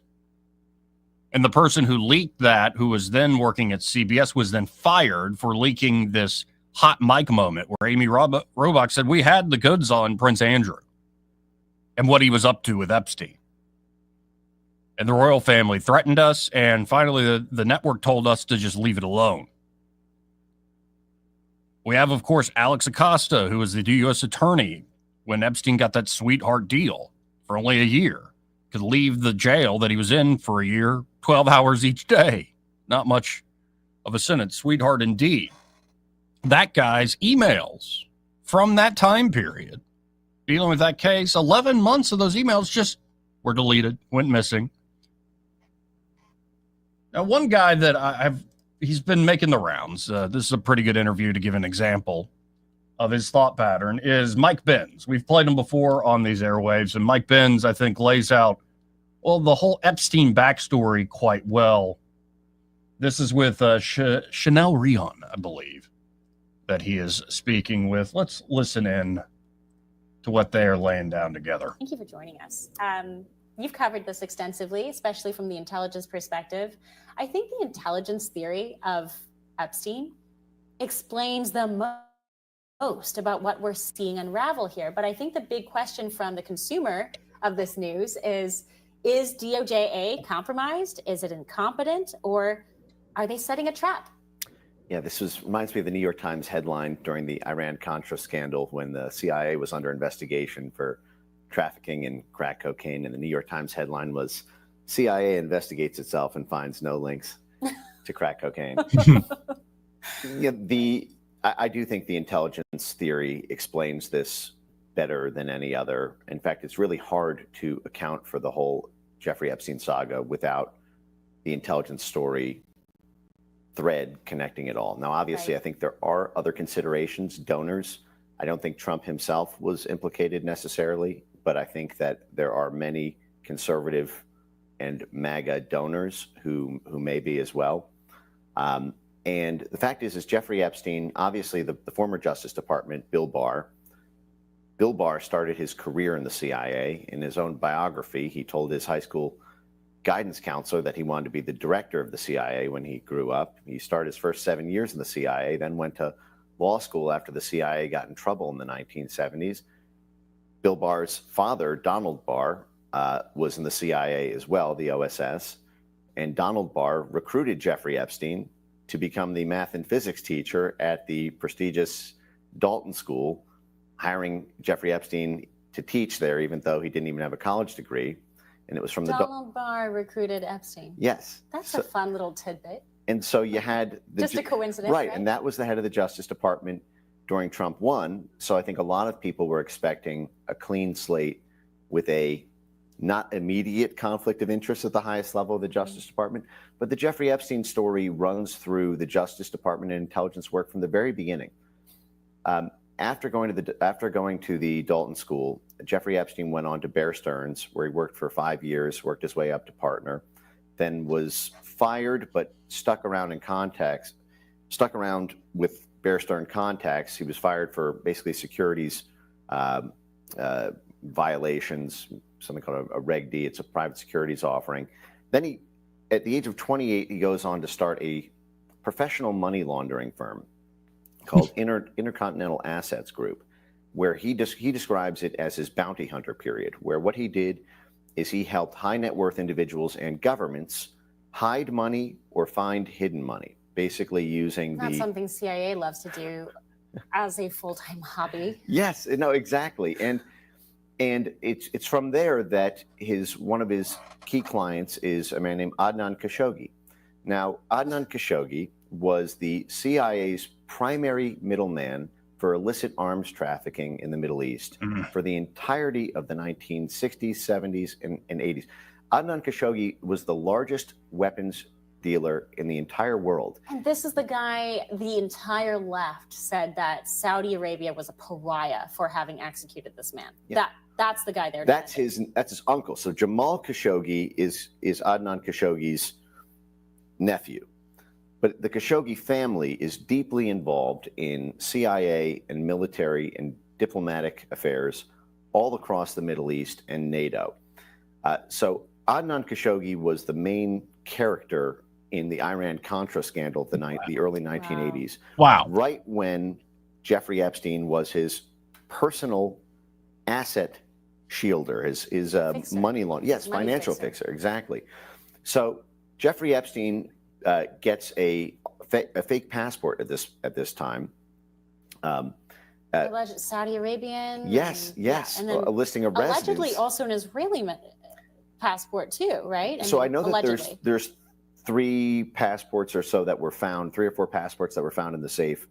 I don't know what the other residences were, but the fact is the Adnan Khashoggi affair with Iran-Contra was Khashoggi working with the Central Intelligence Agency and the U.S. National Security Council, hiding this all from Congress because Congress had passed this thing called the Boland Amendment, which prevented the whole purpose of this Iran-Contra deal was to basically sell weapons to Iran, even though there was an arms embargo, so it was illegal, and then use the proceeds of the weapons to fund a second proxy war in Nicaragua that the Democrats had passed a ban on. And the whole thing was basically selling illegal weapons to Iran through Israel. And Khashoggi was the middleman. There was a guy, Gabanifar, who was the end buyer of this. But this was you literally have firsthand testimony from 2 different top branch officers at BCCI, right, the main CIA money laundering bank for the 1970s and 80s, who testified to the Kerry Commission under oath. John Kerry was leading the investigation for the Democrats into this Republican scandal of the 1980s. And the BCCI bank managers told the Kerry Commission that Khashoggi personally told them that he was depositing funds on behalf of and working with the Central Intelligence Agency. And the whole thing relies on illicit concealing of funds. And Jeffrey Epstein was personally concealing those funds for Khashoggi. There's no way they don't have files on this guy 44 years ago. So why are we looking at only the FBI then? What's Johnny Ratcliffe doing at the CIA? Would they even give up the goods to the director? But this does suggest that not only was this, say, an intelligence operative or somebody working with U.S. intelligence, if not Israeli intelligence, Saudi intelligence, the UK,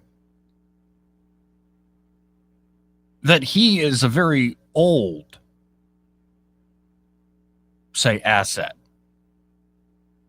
That this sort of operation, whatever it was set up long before we had this thing called the internet. And that, well, Epstein survived, and a little cabal, I think, supporting him survived, doing what they're doing for way too long, and now everybody started noticing. We're going to keep going with this.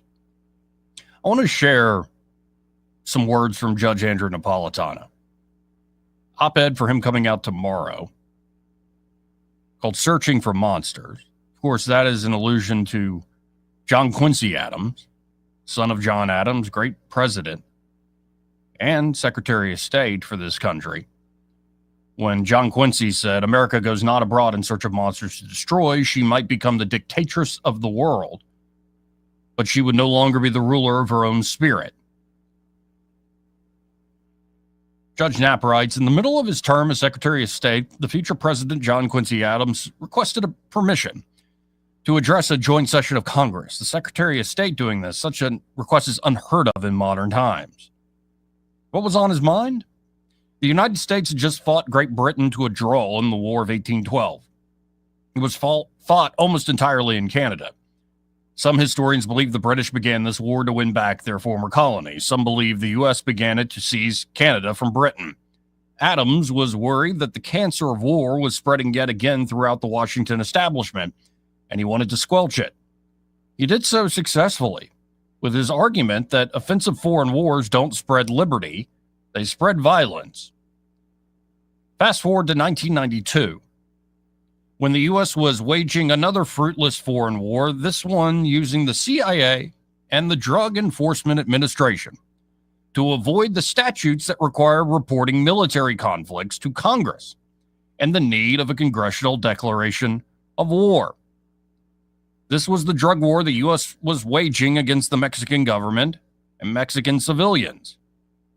Again, I bring all this up in the context of the CIA being involved in a lot of this stuff that's been straight up said it's illegal by the Congress, that it violates also the Constitution, not just the statutes we've passed as the Congress and the president has signed. And he often had people like Epstein helping to, well, grease the skids, make sure the money was going where it needed to go in a very clandestine way. But in the midst of that war against the Mexican government and Mexican civilians, this drug war, the George H.W. Bush administration decided to kidnap foreigners who had violated American laws elsewhere and hold them accountable here. The theory behind this was that these folks had harmed Americans in Mexico by resisting America's violent drug wars, and in the U.S. by causing drugs to end up here. Never mind that drugs are purchased and taken voluntarily, and never mind that the Supreme Court had already ruled that we each own our own bodies, and what we do to them in private is not a matter of federal regulatory interest. All this came to a head at the Supreme Court in 1992 when a Mexican physician challenged his violent kidnapping from his medical office in Mexico, which had been orchestrated and financed by the Bush DEA. Wasn't H.W. Bush also director of the CIA at a time? Interesting. The Supreme Court ruled that the kidnapping was lawful because the courts do not concern themselves with how the defendant was brought to the courtroom. They only concern themselves with what happens afterward. Moreover, since the U.S.-Mexico extradition treaty is silent on government kidnapping, it is therefore lawful. This twisted understanding of first principles, among which is that government must comply with the laws that it enforces, has led to the use of FBI, CIA, and DEA operatives to kidnap foreigners in foreign countries who allegedly harmed American persons or property. U.S. law has always required an American harm nexus, which mandated that government kidnapping could only be justified as an initial step towards redressing criminal harm actually caused by the kidnapped person to an American person or property. Then in 2022, Congress extended the authority. In 2022, Congress extended the authority of federal courts to cover crimes committed in foreign countries against foreign persons or property. By removing the American harm nexus, Congress has permitted the feds to charge whomever they please for foreign crimes committed in foreign countries against foreign victims, and it has directed federal courts to hear these cases. This led to more U.S. government kidnappings and an expansion of presidential power to seize political or journalistic adversaries abroad just to silence them. It also gives American presidents another tool for war below the radar, as they can now legally, but not necessarily constitutionally, send small armies of federal agents dressed in military garb and possessing military gear into any country the president chooses in order to extract someone the president may hate or fear. This is not the rule of law. This is the rule of brute force. And because no American need be harmed and no American law need be broken, the president can target literally any foreigner he chooses. Lest one think my warnings are fanciful, It's already happened. When former President Barack Obama dispatched drones to kill Americans and their foreign companions in Yemen in 2011, none of whom had been charged with an American crime and all of whom were surrounded by U.S. agents during the final 48 hours of their lives, he justified his murders by arguing that he killed fewer folks by his drones and those folks might have killed had they lived. This torturous and perverse rationale is a complete rejection of natural law principles and due process, which absolutely prohibit the first use of aggression against others and require jury trials before punishment. Last week, General Hugo Carvajal, the former head of military intelligence for Venezuela, pleaded guilty in federal court in New York City to drug trafficking in Venezuela. He had been kidnapped in Spain, where he was living in retirement until U.S. agents whisked him away. What information will he trade for his freedom? If it is lawful for the U.S. government to enter a foreign country and kidnap a foreign person, is it lawful for the Chinese government to enter Hawaii and kidnap an American tech executive or politician? Can the U.S. kidnap a Russian soldier who killed a Ukrainian civilian and try him here? Under the 1992 Supreme Court decision and the 2022 legislation, yes. Thomas Paine warned that the passion to punish is dangerous to liberty, even the liberty of those doing the punishing. It often leads to such twisted interpretations of laws as to make them unrecognizable. He that would make his own liberty secure must guard even his enemy from oppression, for if he violates this duty, he establishes a precedent that will reach to himself.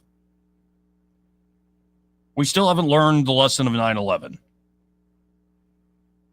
The problem with searching for the world for monsters to destroy is that they have a way of following you home. I bring up this in the context of the whole Epstein thing, because issue after issue after issue, scandal after scandal after scandal, no matter who we seem to elect, because we're such a democracy, right? Right? We're not some like corrupt oligarchy that essentially runs the globe where we can get away with it. But I do bring it up because this is not the rule of law. This is the rule of brute force. This is not the rule of law. This is not moral behavior. This is not authorized by the people. This is the rule of force and fraud, deception. And it's been going on a long time. The more I watch it, the more I worry about it, sometimes yell about it, sometimes criticize, sometimes I'm resigned to it. The more I watch it, I think this is just the nature of government. Politics, despite even good reasoning and maybe benevolent goals and principles, often leads to force and fraud. That government is fundamentally force and fraud. And when you let people operate in the shadows, whether it's a global drug war or a global war on terror, or it's like, well, I know the Congress just made it illegal, but let's sell arms to Iran and use that to fight another war in South America. What you're going to do is create monsters that live in the shadows, that become untouchable.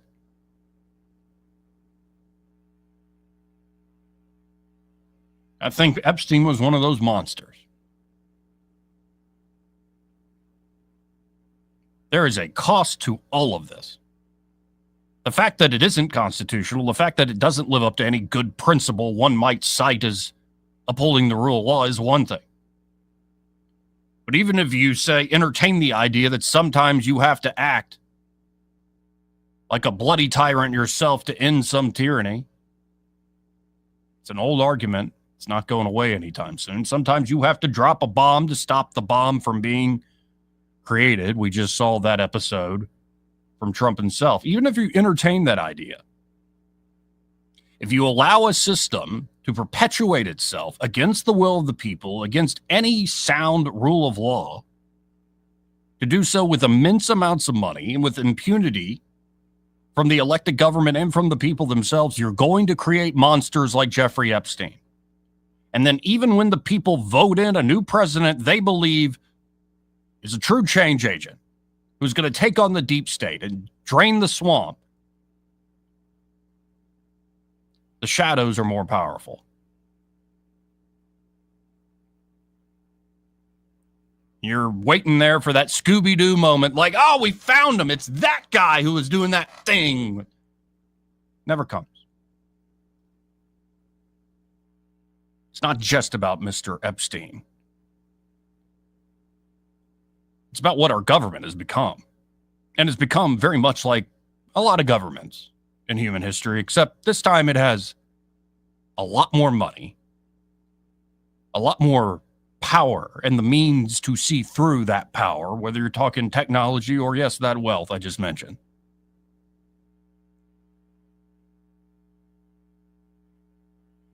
And I guess the salt in the wound, the part that makes this so bitter in the mouth, makes me want to spit in this trash can behind me, is they do all this in the name of upholding American liberty.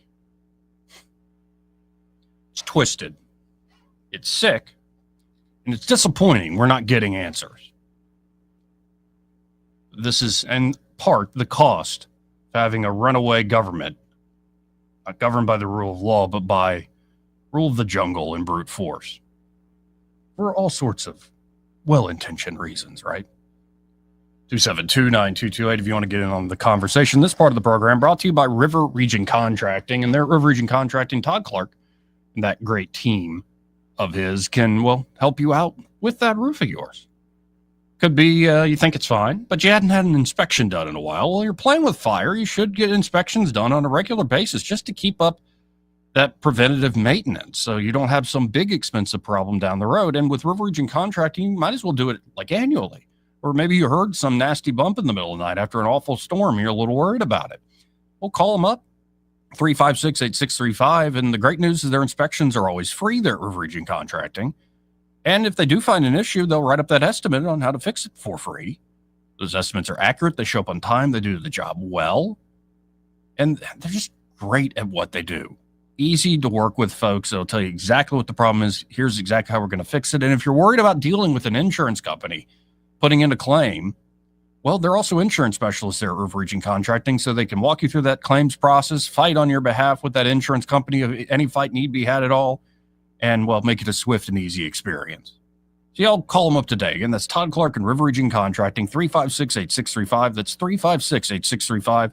And be sure to tell them that Joey, that fella on the radio, sent you. He may not know whether he's coming or going, but whether you're going to work or coming home, Greg Budell is there. Mornings, 6 till 9, and afternoons, 3 till 6. Only on News Talk 93.1 FM, WACV. I'm Jim Smith with Adams Drugs, and what our customers say about our business is the most important advertising tool. I'm here with Ronnie Tone, who is a longtime customer of Adams Drugs, moved away for 3 years, and came back to town recently. Ronnie, how easy was it to move your business back to Adams Drugs? Jim, it was very easy. All we did was make a phone call to the store in Prattville. That's where we live now, and they took it from there, and I didn't do anything else. What has your overall experience been like here at Adams Drugs? Well, we are glad to be back with Adams. We've had quite an experience in some towns we lived in, and they have great service. You can tell that the employees are glad to be there to serve you, and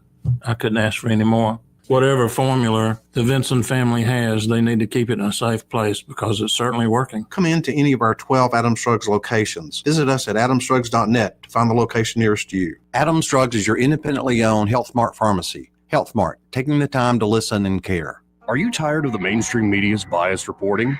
Do you want to stay informed on the news that really matters to you? Look no further than 1819 News. At 1819 News, we bring you the latest in Alabama news, politics, sports, culture, and more. We've assembled a team of journalists with Alabama values dedicated to the truth and the truth alone. Visit us at 1819news.com today. That's 1819news.com. Subscribe to our newsletter. Honest News, Alabama Values.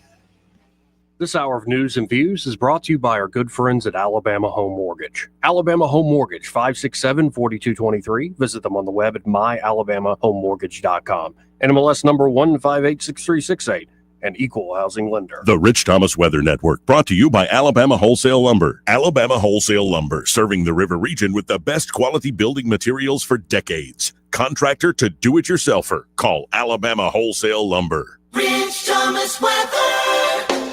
Well, hi, everybody. This is Rich Thomas. No large changes in the forecast, but some subtle changes are on the way. Very hot and humid again today with lots of sunshine with a high in the low to mid-90s. Triple digits on the heat index. And today and tomorrow, scattered, random, mostly afternoon and evening showers and storms, fading out at night. But by Thursday, Friday, and Saturday, I think the number of storms will start to increase. They will still be random, but more storms to go around. From the Blue Water Weather Center, this is Rich Thomas. Budget Floors and More is your low price leader for everything you need for flooring and DIY flooring installation supplies. For the best prices on luxury vinyl plank, carpet, ceramic tile, flooring installation supplies, and more, shop Budget Floors and More, Hunter Lane across from Del Rey to Publix. Hi, I'm Jennifer Pestricelli, General Sales Manager and co-owner of Blue Water Broadcasting. Even in the digital age, radio remains the most powerful reach medium for connecting with audiences. Its ability to engage listeners, reach a wide and diverse audience, and create real emotional connections sets it apart from other forms of media. Radio's adaptability and easy access ensure its continued relevance now and in the future. Want to learn how radio can work for your business? Visit BlueWaterBroadcasting.com. Blue Water Broadcasting, local folks helping local business. The premier place the River Region turns to for news, weather, traffic, and opinion. News Talk 93.1 FM WACV.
Joey Clark. Welcome back.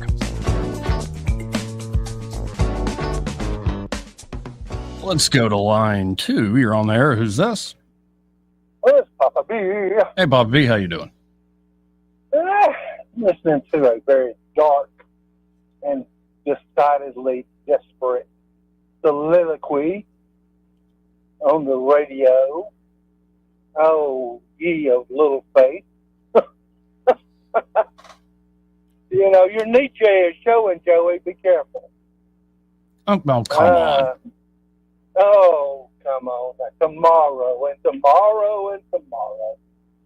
Creeps this petty pace from day to day. Yeah. It's all the same. It's all the same. It's all the same. Same as it ever was. Same as it ever. What was the name of that group? The Talking one Heads. that wore the funny hat. Yeah, the funny hat. You know, I guess Talking Heads. I don't know. Same as it ever was. Same. Oh man, it's not as bad as you say, Joey. Come on now. You rather have Kamala Harris shutting your radio down? No. Telling you can't talk on the radio? I mean, that's what would happen. Surely would have happened. Well, are you really giving me this? That because the Democrats suck, we can't point out, say, a deep state government that abuses power and creates monsters in the shadows that not even the people, not even Trump, seems can be able to hold accountable? No, now. You don't know that whole was my story point. yet. You just see the part of it. Well, yeah, I see your point. But, you know, it's probably a little premature. I'd say that you probably had that problem before, maybe. You got to wait. You got to let it. You got to let the stew cook before you can eat it, bud. There's things going on here that neither one of us know about. Give them time. I mean, you know, Well, we just only had 4 or 5 months, right? So just hang tight. My dad used to say when we'd catch a cow. Why does it always come back to support of Trump? Why? Yeah, I'm not. Why can't we just call out? Apologetic about it. If something is happening, fine, call it out. But I'm just saying that we need a little bit more time before we, roll on the floor in despair. I mean, No, I'm pointing out something that Shakespeare himself probably saw, and everybody who thinks about this and looks at this stuff for a second has saw that there's a darkness to human nature. And if you don't rein it in your public institutions, it will do terrible things. And it will do it in the name of all the good things that you supposedly are trying to preserve. It's a very real problem. The darkness of human nature and politics has always been there. Yeah? Always. Okay. So it shouldn't be thought about, discussed? Didn't say that. You just, you don't put words in my mouth. You're putting words in mine. mine. I think you're right. No, I'm not. I'm telling you that it's fine. Go ahead. Do what you're going to do. Rant, rave. Pace about the floor. Spit in the bucket. Whatever you're going to do. But just understand that we've got a little bit more time before we make that kind of call to that effect, I think. I just, and I think it's interesting. If you remember yesterday, I told you that, if they would go ahead and get some prosecutions of some low-hanging fruit, going, that would probably, be a little bit of, meat for the multitude type thing. And I had in mind Comey and Brennan just at the time I said it, and sure enough, next day they throw that out there. So a little bit of red meat. I share your frustration, Joey. I really do. But I also have seen enough of this Vanity Fair to know that if you go, especially with Trump, I mean, how many times have we seen it, just bury him? And all of a sudden, he pulls a rabbit out of the hat. So, but you're preaching to the choir, man. I was talking about the very same thing you're saying yesterday. I can criticize and I can see the darkness and I can see things that seem to be beyond our control that have impunity. And I can also believe in what I talked about yesterday, eucatastrophe, that when it looks the darkest, also there is hope. Yeah. Okay. Well, so we're on the same page. You just sounded like, a little bit of, I don't know. It's just, what, are we going to have another Durham report and investigation now? And we got Huber out and doing his own thing, and he's got the secret sauce. It's going to really bring these people down that perpetuate Russiagate. Are we still talking about Russiagate? Believe me, I do. Right. We're on the same page. I don't want, I had to sit there at the intersection the other day, and there's a stupid little bumper sticker in pink cursive that says, don't blame me for all this. I voted for Kamala. And it's like, oh God, it's just, I know. Ooh, it's miserable. But I think there are a lot of folks, I'm not alone, they're very disappointed in this recent decision. And it is fascinating to see. There's a lot of good people. Yes, it is fascinating to see how certain things just get ignored. Certain things just get put on the back burner. It's not just like the Trump administration. Why for years have all the major networks, all the corporate press not wanted to cover this guy? Yeah. Right. Well, you know the answer to that.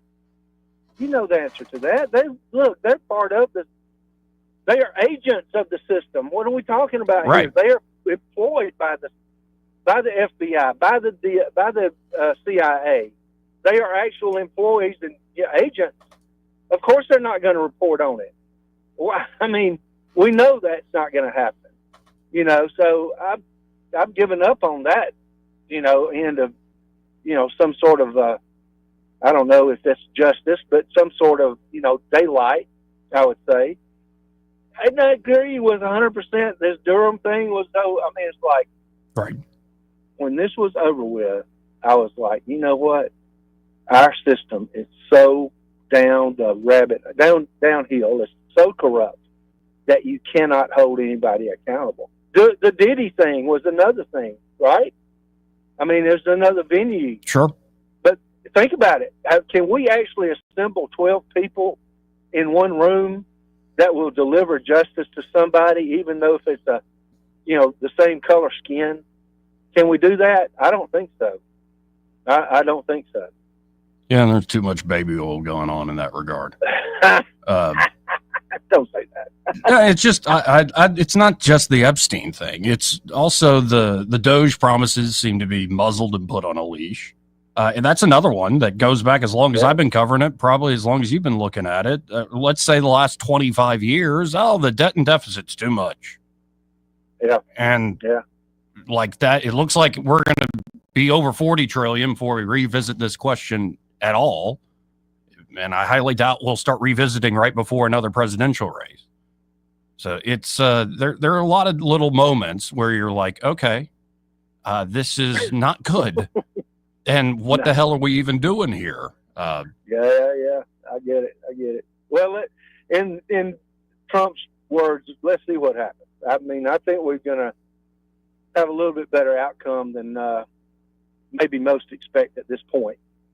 But that's me. I'm optimistic. I'm an optimist. You're not. So there you go. No, I would say I'm a eucatastrophist. Now, did you ever read the thing I wrote a couple weeks back called Two Politicians at the Sermon on the Mount? Oh, no, I heard you on the radio reading it out. Oh, that was beautiful. And this is where I'm coming from. You can paint a very dark picture, a sadistic, a demonic picture. And if you get the joke, you know that it doesn't matter at all and that victory will be had in the fullness of time. Well, yeah. Well, let's hope it's not too much time. But I have a little bit more faith in humanity. I believe that there are some good people and some good people, that have come to the fore that are hopefully going to lead us to some good outcomes. But again, do I have any proof of it right now? Well, scant proof, a little bit of proof, not nearly as much as I'd like to see, but at least something. I mean, because before, my goodness gracious, we were, as much as the left talks about fascism and everything, they are that which they accuse everybody else of, and they're mad that they're not able to push their fascism on everybody else right now. So I don't know. I'm seeing a little more good, and so I'm going to hope cling to that. And again, let's just see what happens. My simple political analysis is if the economy's humming by next year around this time, the midterm should be golden, and a lot of people on that individual basis, on a family household basis, will be better off. And despite all the darkness out there, it's very real, and I think a bit out of control, especially with our government. A lot of people will be better off, and we can hope and pray for that one step at a time, sort of thing. Have you got just one more minute for me? So, now this is my take on things. Y'all can tell me if I'm wrong. I've heard and read that basically there were 5 families in control of Washington, D.C. before Trump came on the scene. Okay. And that, first of all, would have been the Kennedys, but, of course, they, were eliminated by their own. Okay. Then there's the Bush-Cheney, I'm going to call it the same part of the same branch of the same tree. Mm-hmm. Then you had the Obamas, Clintons, and Biden. Now, the first term of Trump, he took the Bush-Cheneys out. Okay? Mm-hmm. They were no longer in power and haven't been since then. Liz Cheney losing her election is a clear example of that. And then, of course, the others, the other 4, those are the ones now that are being, or the other 3 rather, are being pushed on out in this term. And it's not easy. These are very powerful and entrenched people and entities that all know each other. Have you ever played Rook? Have you ever played cards? You know how your partner can know what you're going to play based on what you played. Yes. it's that same thing. They don't have to talk to each other. They know intuitively where they're going with it all. They're on the same team. So I'm just saying that to, say, look, there's a lot more going on here, I believe, than we know about. And just patience is what I'm kind of putting out there. So anyway. All right. Well, listen, thanks a lot for letting me go on, and I'll listen to your soliloquies today. They're quite entertaining. Thank you, Bobby B. Appreciate the call. All right, buddy. 272-9228. This entire hour brought to you by Alabama Home Mortgage, and there at Alabama Home Mortgage, well, Kim Williams and Madeline Cannon can help you out whether you're looking to buy a home or just get ready to buy a home. It all starts with pre-approval. Like, if you want to at least understand how much you can afford, how you're going to play in this market as you go and start looking, get that pre-approval done. And then there at Alabama Home Mortgage, Kim and Madeline can walk with you every step of the way, all the way to closing day. Of course, they're also doing a lot of refinance deals. People that are looking to, say, consolidate debt, credit card debt, other types of debt. They're tired of that really weighing them down. You can do that with a refinance deal. Maybe you're looking to bring down monthly overhead costs, especially if you're near or at retirement. They can help you in that regard, but any of your goals, they can help you out there with a refinance deal at Alabama Home Mortgage. And of course, they specialize in helping veterans. Veterans are, some of them don't realize that these are benefits you earn through your service, and it's the best deal in town. Don't leave money on the table, veterans. Call up Kim and Madeline today at 567-4223. That's 567-4223, or you can always apply online at myalabamahomemortgage.com. There is a difference in mortgage companies. Let Kim and Madeline prove that to you today. NMLS number 1586368, an equal housing lender. Want to carry News Talk in your pocket? Download the News Talk 93.1 app from the App Store. Available on iPhone and Android. Never miss a moment. Download now. From the Health and Wealth Show, we like to cut up and have fun. Maybe poke a little fun at some politicians. But we don't take ourselves too seriously. One thing we do take seriously is your personal finances and your plans for retirement. You can tell by listening, we're a little different.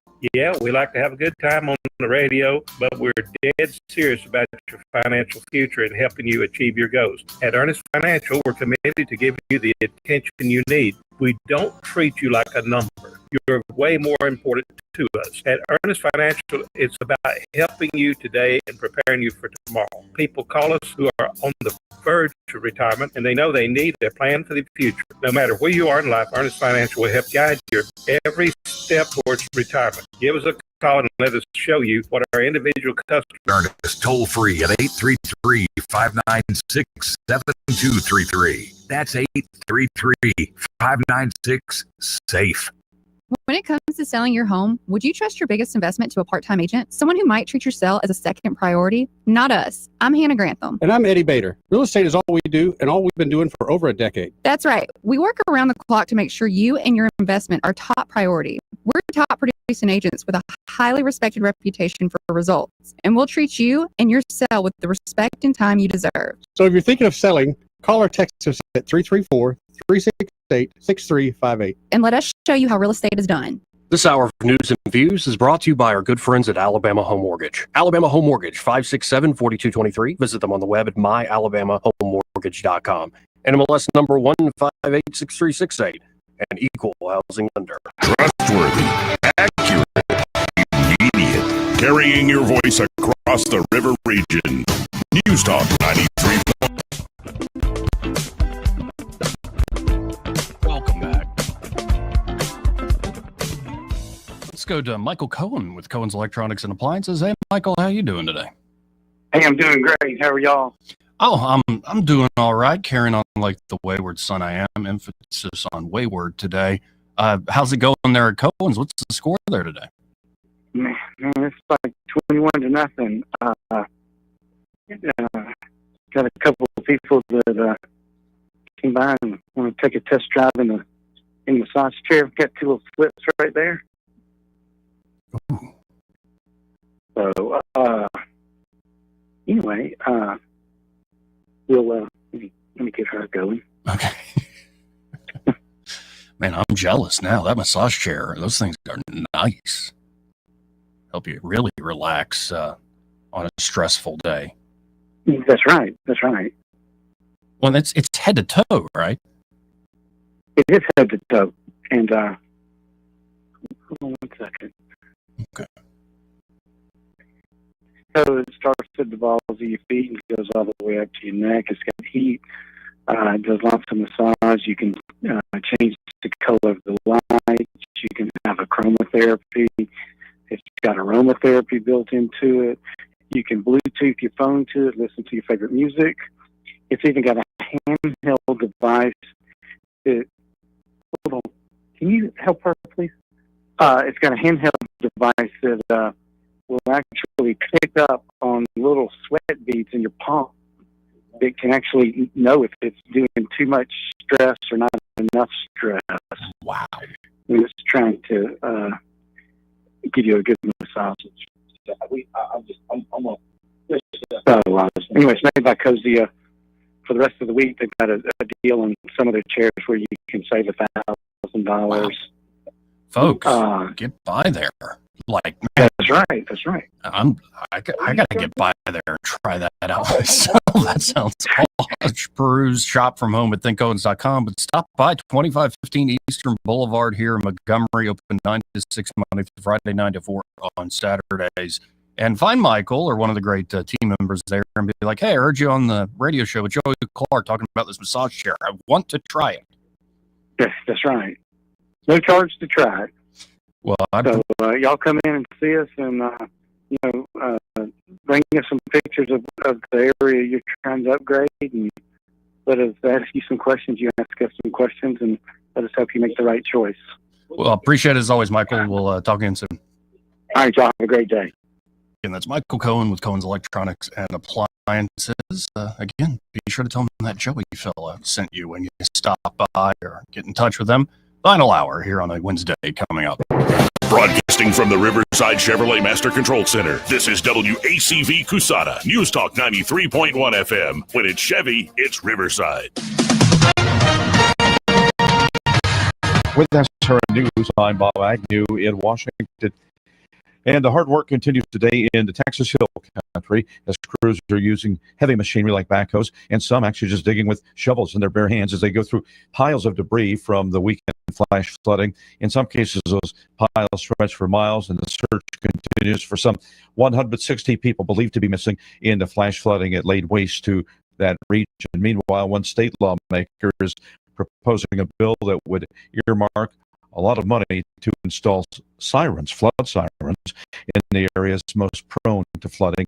After that flood, it was said to be about a 500-year flood, not very common, but obviously very deadly. More than 100 bodies have been recovered so far. President Trump has sent out tariff letters to 7 smaller U.S. trading partners in his first batch of important tax announcements of the day. This is SRN News. Hi, it's Mike Gallagher. I've been thinking, why does it feel like losing weight is harder than ever before? With mixed messages, fad diets, the quick fix injections, even magic coffee. I mean, it's overwhelming. Most people are exhausted trying to fight a battle they can too. But let me tell you, it's not your fault. Your body is working against you, and the longer you wait, the harder it gets. Do what I did. I called PhD Weight Loss and Nutrition 3 years ago. I lost 53 pounds. I feel terrific, and I've kept the weight off. Make the phone call that can change your life the way it has changed mine. They won't let you fail. Call 855-696-2020. That's 855-696-2020 to schedule your consultation. The first 11 callers who mentioned, call now, 855-696-2020. Mention the keyword healthy to get 2 free weeks, or visit them at myphdweightloss.com, myphdweightloss.com. Rich Thomas Weather is brought to you by McPhillips Schimbaum. My name is Aaron Luck, a partner with the law firm of McPhillips Schimbaum. If you or someone in your family has been seriously injured by the negligence of someone else, call me directly. 262-1911. Rich Thomas Weather. Well, hi, everybody. This is Rich Thomas on the way. Very Very hot and humid again today with lots of sunshine with a high in the low to mid-90s. Triple digits on the heat index. And today and tomorrow, scattered, random, mostly afternoon and evening showers and storms, fading out at night. But by Thursday, Friday, and Saturday, I think the number of storms will start to increase.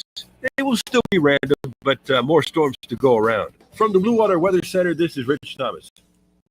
You can make your ASE loan payment from your phone, anytime, anywhere. It's quick and easy. YourASECreditUnion.com. Federally insured by NCUA. Equal Opportunity Lender. ASE Credit Union.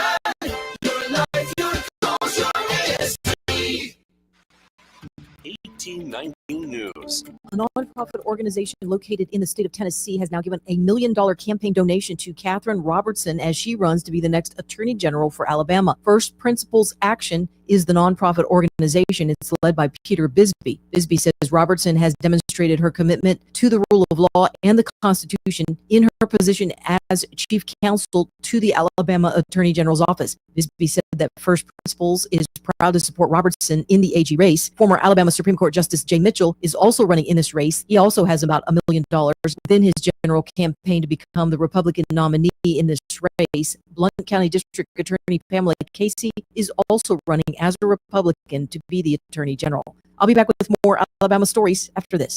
Covenant Rescue Group seeks to directly support organizations and agencies that are fighting the global battle against human trafficking. They do this through funding, procuring, and advocating. You can go to covenantrescue.org for further details. They need your donations, guys. Hop on and donate. The Alabama Rural Electric Association of Cooperatives, otherwise known as AREA, is endorsing Jay Mitchell in his campaign to be the next Attorney General for Alabama in 2026. The group's board of directors says that Mitchell understands and the unique needs of rural communities when it comes to affordable power.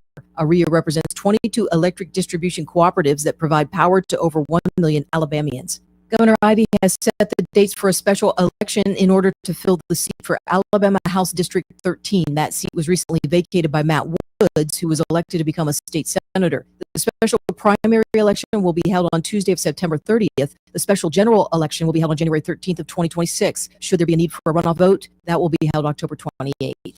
I'm Andrea Tice. For more news affecting Alabamians, go to 1819news.com. And while you're there, subscribe to the daily newsletter. This hour of News and Views is brought to you by our good friends at Cole Plumbing, 279-8919. Cole Plumbing is number one in the number two business. You don't have to dig a hole. They have proprietary pipelining technology. Ask them about their tankless water heaters. Remember, when you have trouble with your bowl, call on Cole. Some things can steal your sunshine. Ugh, I just got my hair done. Sorry, the cooler's broken. Oops. Anyone? But COVID-19 can steal a lot more. I just took a COVID test. Ugh. Prescription medications for COVID exist. If you test positive this summer, ask your doctor if they're right for you. Visit Pfizerforall.com/COVID-19 to learn more. Sponsored by Pfizer. The views and opinions of the following program are solely those of the host and other contributors. These do not necessarily represent those of Liberty Acquisitions 825, Blue Water Broadcasting, its management, staff, or any advertisers.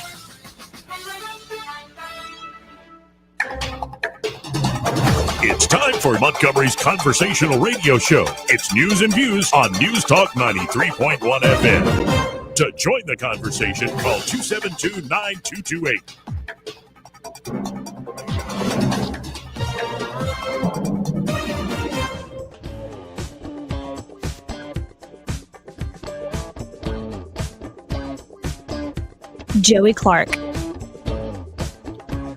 Welcome back. Final hour here of the program.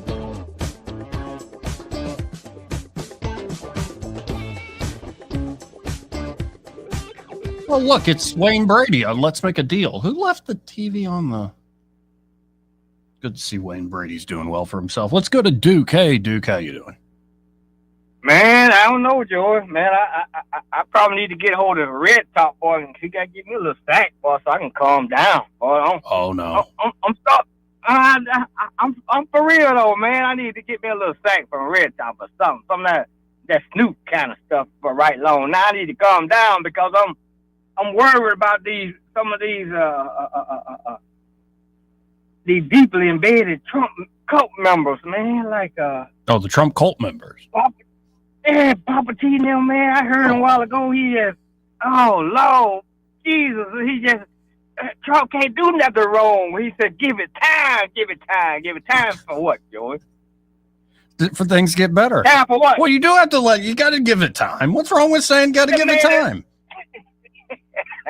His folks already come out and say, nothing here to see. And Trump came on, and when they asked him a question, he said, y'all need to move on something else. We got more stuff to do. Oh, no, that was awful Y'all leave yesterday. the hell out. That was terrible So- yesterday. Yes, I agree. So he said, leave this here stuff alone, period.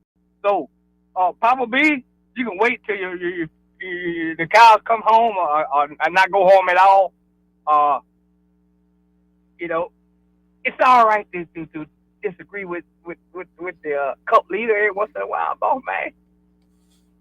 Come on, now y'all, you're supposed to be a grown man. Now, come on. Huh? You know what drives that love the most, though? What that? The other side. Have you seen them lately? See, what makes it so bad, though? See, the other side made it so easy for him to get back in there, and he's not taking advantage of it, you know? No, man, I think he's taking advantage. I mean, what grade would you No. give? What grade would you give Trump? Like a letter grade in this first 6 months? I'm gonna give him a triple A because I ain't never seen nobody have people follow him like this guy Papa beating him doing.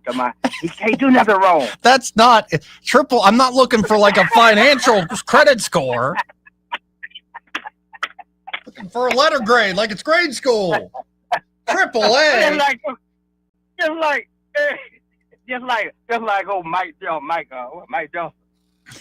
the example I used him yesterday. He after they passed a little bill Sunday night, this cat on the TV, a grown man crying and going on talking about, oh Lord Jesus. He said, I ain't never been so happy in my life. And you heard him, didn't you, Joe? You heard No, you heard that message. I didn't watch any politics last night. I watched something funny. Oh man, I ain't had nothing on my stomach. I threw it up with naked water. I just threw up with naked water out of my stomach. But, you know, they So maybe you should call up Red Top, get some of that good stuff. I know, man. It's just, come on, folks. This man can do some wrong every once in a while. He's a human just like the rest of us. Oh, have mercy. Jesus, a little on the valley today. Well, if he can, I'm well, Duke, I'm worried, though. I'm worried about him, huh? I'm getting some calls off air. I'm trying to be balanced here, so I don't disagree with you. Trump can do all right, stuff all that's wrong, but could you name something he's done that you really, really like? Get in a fight with Elon Musk. you. Yeah. Dadgum, man. Can't have nothing. You made it easy for me, boy. All right, now I'm going. Later. That's Duke, folks. Goodness gracious. 272-9228.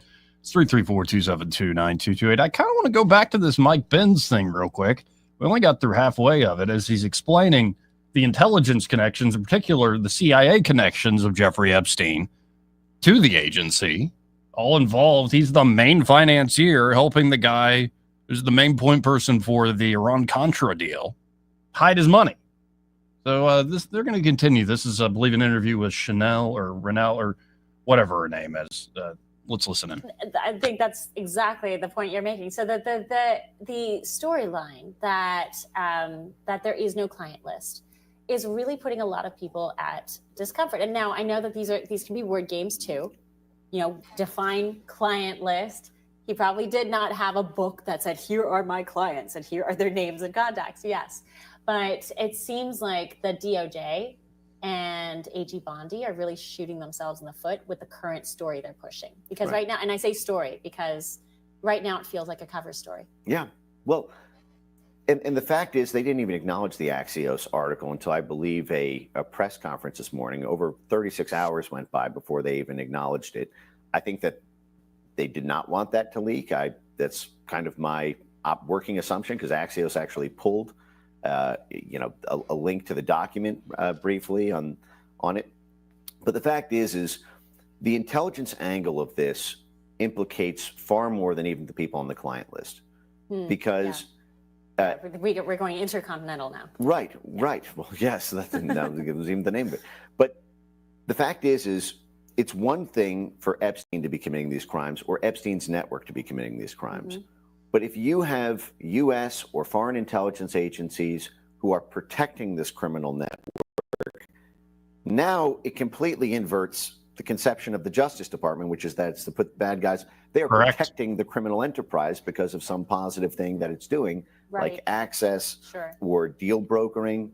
I'm actually not surprised, but to me, the questions about whether Epstein killed himself or whether or not there's a client list or the details around the child sex trafficking, I know that that's an important thing to resolve, but the meta thing on top of that to me is, what did the intelligence community know about Epstein going back to the dawn of his career? At 28 years old, he is already the motor engine of the most controversial scandal of the Reagan administration. The Iran-Contra scandal dogged the Reagan and Bush years for 6 years. Yeah, and I don't hear anyone really talking about this except this conversation here. And that was all before he went on to, get power of attorney over the Les Wexner enterprise. Yeah. And he personally went on to negotiate the transfer of the CIA proprietary airline, Southern Air Transport, from Miami to Rickenbacker Air Force Base in Columbus, Ohio, where Les Wexner and he were in 1985 to 1993. You and I can't just kind of casually negotiate the sale of a CIA proprietary airline. And that airline ended up declaring bankruptcy the day the CIA admitted that it had been used for narco trafficking and illicit gun running. Jeffrey Epstein got a State Department lease. The second largest residence in all of New York City was seized from the government of Iran in the 1990s. And then the State Department made Jeffrey Epstein the tenant of the building. You and I can't just have the State Department as our personal landlord. 30 seconds. Last question. So, is this a case where DOJ overpromised, underdelivered? What happened? What often happens in these cases, in fact, the JFK files have really interesting CIA memos on the kind of knife fight they have with the Justice Department when their own assets are being prosecuted. I think that Pam Bondi did not know what she was stepping into and had assumed it was like what most of MAGA world had said about the corruption of Bill Barr and the corruption of the Biden administration, and that they sort of jumped the horses out the gate, thinking that they would be able to conduct a normal investigation. And then This was a little bit above a few people's Birdie fingers. started talking in the ears of senior DOJ officials, I think of senior intelligence officials. The fact that there has been not even an attempt to try to answer about Epstein's intelligence links, after frankly damning statements by Alex Acosta and a complete non-investigation by the Bill Barr Justice Department on that. To me, it's a giant stinker, and the idea that this is just going to go away, it's just not going to happen. No, it's not going to go away. Might go quiet for a little while, but it's not going away. And this is, in a certain way, this is reminding me of the whole Jeff Sessions as Attorney General thing all over again. That you bring in somebody who's been an Attorney General of one of the states, who understands national politics to a degree as well. Somebody who knows the law, knows how to investigate, knows how to run an office. Jeff Sessions was very qualified to be Attorney General of this country. It was his dream job in many ways. But how did Sessions get tripped up? Because of the intelligence community. That's how the whole Russiagate, Russia hoax got all cooked up. Because they were able to take out Michael Flynn, the incoming National Security Advisor, and Jeff Sessions, the incoming Attorney General, all with the one little leak about Ambassador Kislyak from Russia. They were able to hide the ball from the Justice Department in a lot of ways. I think Mr. Benz there, who we were just listening to, hits the nail on the head. Did you bring in Pam Bondi? Again, she's been an effective Attorney General in the state of Florida. She's got the Republican credentials that you need. She seems to have a great persona in the press. She's liked by the base. But did she know what she was actually stepping into? Did Kash Patel know? Did Bongino know? You gotta wonder, in a different world where the Batman villain Matt Gaetz ends up as Attorney General, would this have happened in this way? But it's the same sort of stuff that trips up some of these top-level folks for Trump. Certain, say, things that shouldn't be touched, shouldn't be brought up, or shouldn't be talked about cavalierly, like I got it on my desk and we're about to get all this out there. Like that was, maybe this amounts to just a huge PR screw-up. I think it's more than that. I think people like Pam Bondi are getting played by folks who are, she doesn't even know the game she's playing, and the folks that are running circles around her. And it makes a lot of people look at this Trump administration in a different way. Maybe not ready to go run out and be like, oh, I wish I voted for Kamala, but it makes folks go, thought we were going to get more than that. I thought we were going to get the goods. So we just don't believe this anymore, man. I think the average American could really give a damn. They sort of like, well, that's just the world. Or did you see the person shoot a bow and arrow with their feet on America's Got Talent? Like, fine. You see the new recruits coming into Auburn this year? Like, cool. Like, and if that's how you want to live, God love you. You're probably happier than I am. But there are a lot of people who pay attention to this stuff, in particular the Epstein case. And to have handled it this way this week, I think they're getting played by forces that are much better at this game than they are. Could be, to Papa B's point, on being premature. Trying to think if I've had that issue before. Not really. Let's go to line one. You're on there. Who's this? It's Crawdad. Hey, Crawdad. How are you? How you doing? All right. Excuse me. I had a frog in my throat. I was trying to strangle myself with my bed sheets. You're talking about this level of things that you don't want to talk about, and Pam Bondi knowing things, and then you can't talk. Next time you get Lou Elizondo as a guest, that's what I'm kind of pointing at, is there's some things that you might be ready and on, but you can't talk about. And I remembered an hour ago something that used to happen that was called rendition. This country has used rendition before, and Israel was part of that. And I don't know where else, but I'm sure other places too. Sure. So take a look at that, what we were doing with American citizens, CIA operating in state, in the country.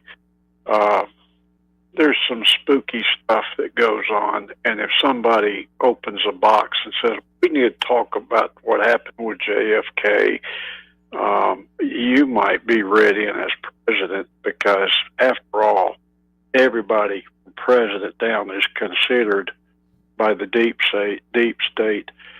You're just a summer help. Well said. But very well said. When you get Lou back in, maybe he could not talk about things. He could not talk about it, but we'll get the gist of things, like how we worked with Soviet, and they're not Soviets, they're Russians now. Oh my goodness, I forgot. That we have a new element that has been added to the periodics table, and we helped with Russia to make the lab work happen so that we could put that on the periodic table. Do you know what I'm talking about here? Not in detail, no. Oh, I'm sorry. I'm sorry. But you're a fart smeller. I mean, a real fart a real smart feller, Joey Clark. Sorry. Have a good day. Appreciate it, Grota. 2729228. That's 334-272-9228. So we can shift away from, the dark forces of politics, and we can go back to the kayfabe you all like. Senator Katie Britt went on Hannity again with special guest host Kellyanne Conway. And she talked about a few things there. But in particular, they were getting into this awful tragedy with the Texas flood. Reportedly eclipsed a death toll of over 100.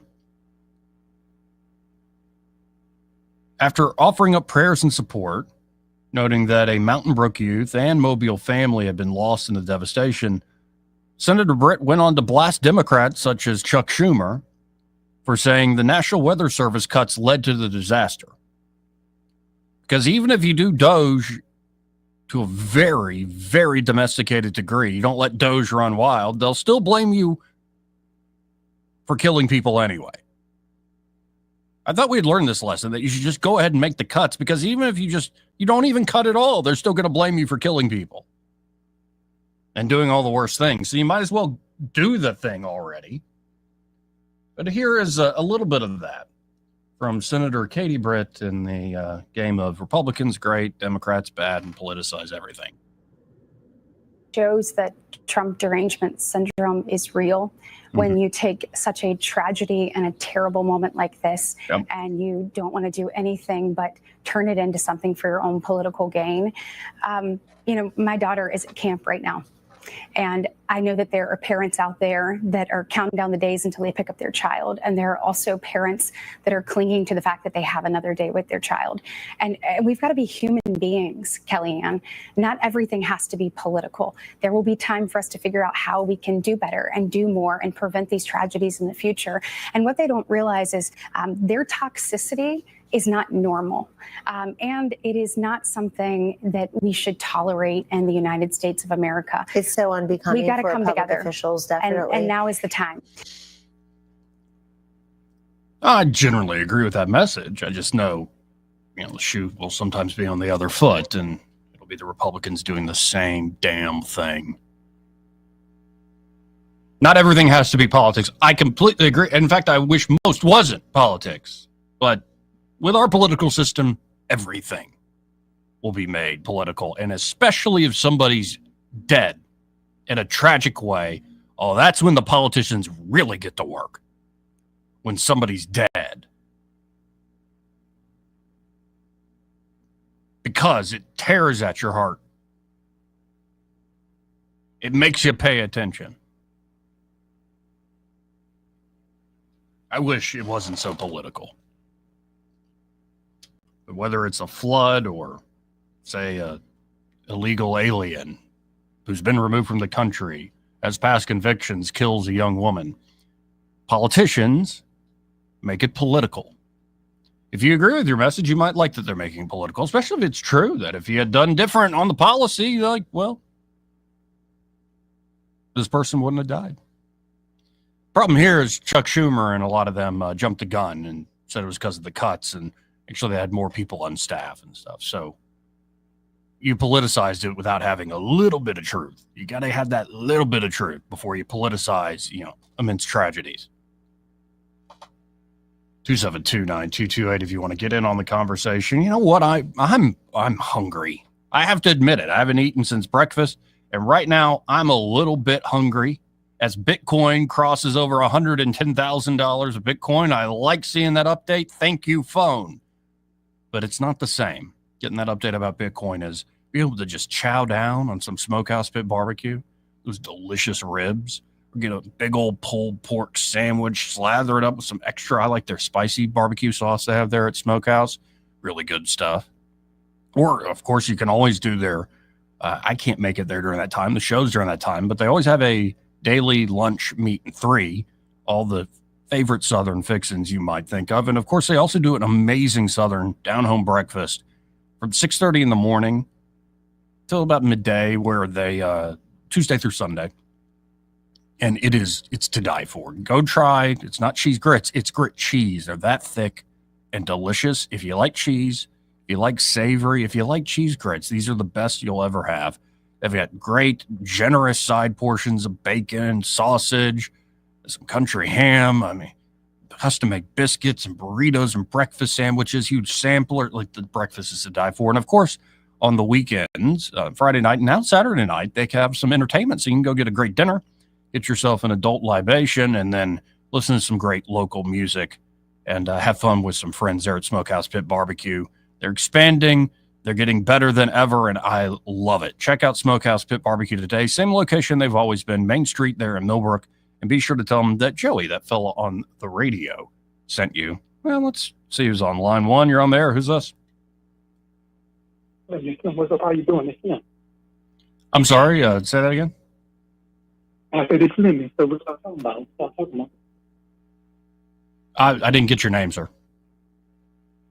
I said it's Slim. Hey, Slim. What's up? What's on your mind today? I want to talk about the 4th of July. I had a good time. Doing the 4th of July, I had a good time. What'd you do on the 4th of July? Pop firecrackers. Nice.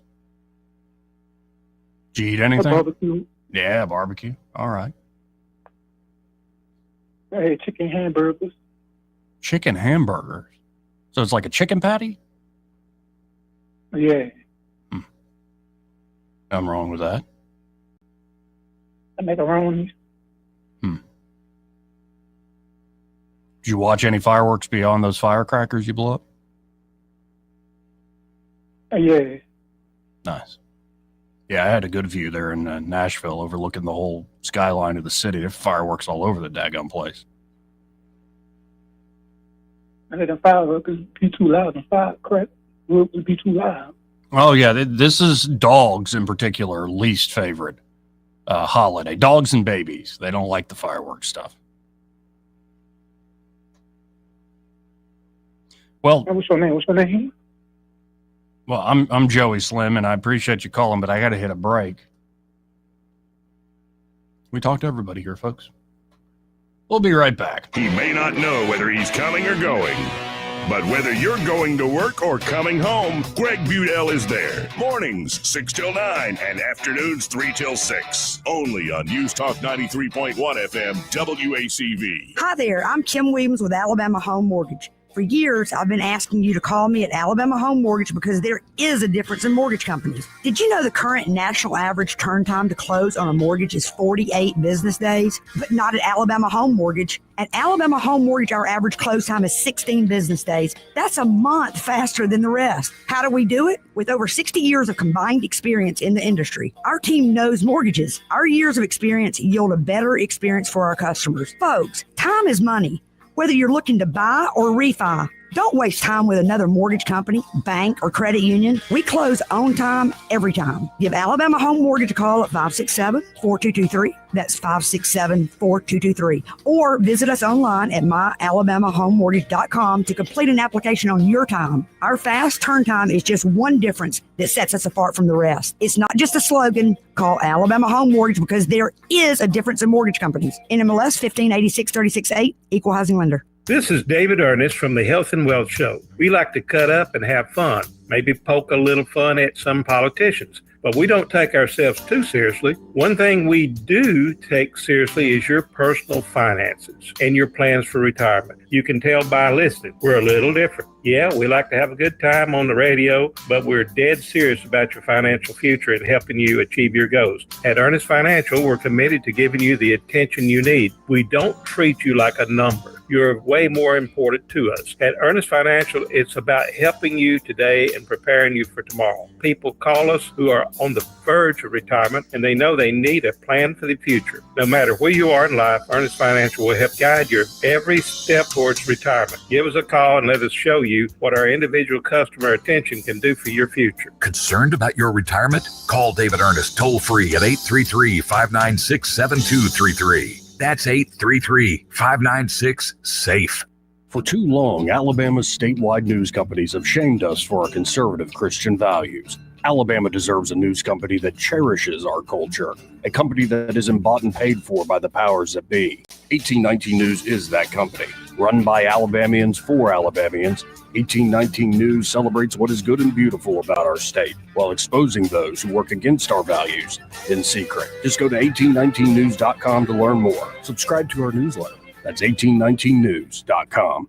They curl up at our feet. They greet us like heroes. Pets aren't just animals. They're family. But right now, so many in our local shelters are still waiting for someone to call their own. That's why we're teaming up with River Region Humane Societies for our annual Paw It Forward Pet Drive. And we need your help. Starting next week, help us stuff the Sprinter van with food, toys, blankets, and badly needed supplies at any of our 6 sponsor locations. Together, we can give these animals the comfort they need while they wait for the love they deserve. To find out how you can help, visit newstalk931.com. This hour of News and Views is brought to you by our good friends at Cole Plumbing, 279-8919.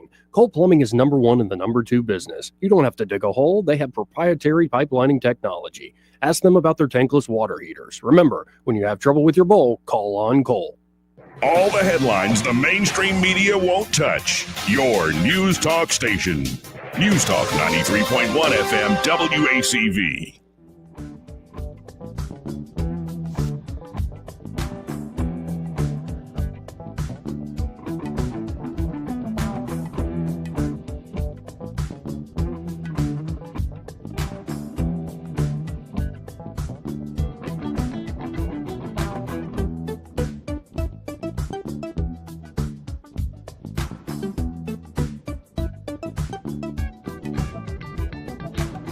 Joey Clark.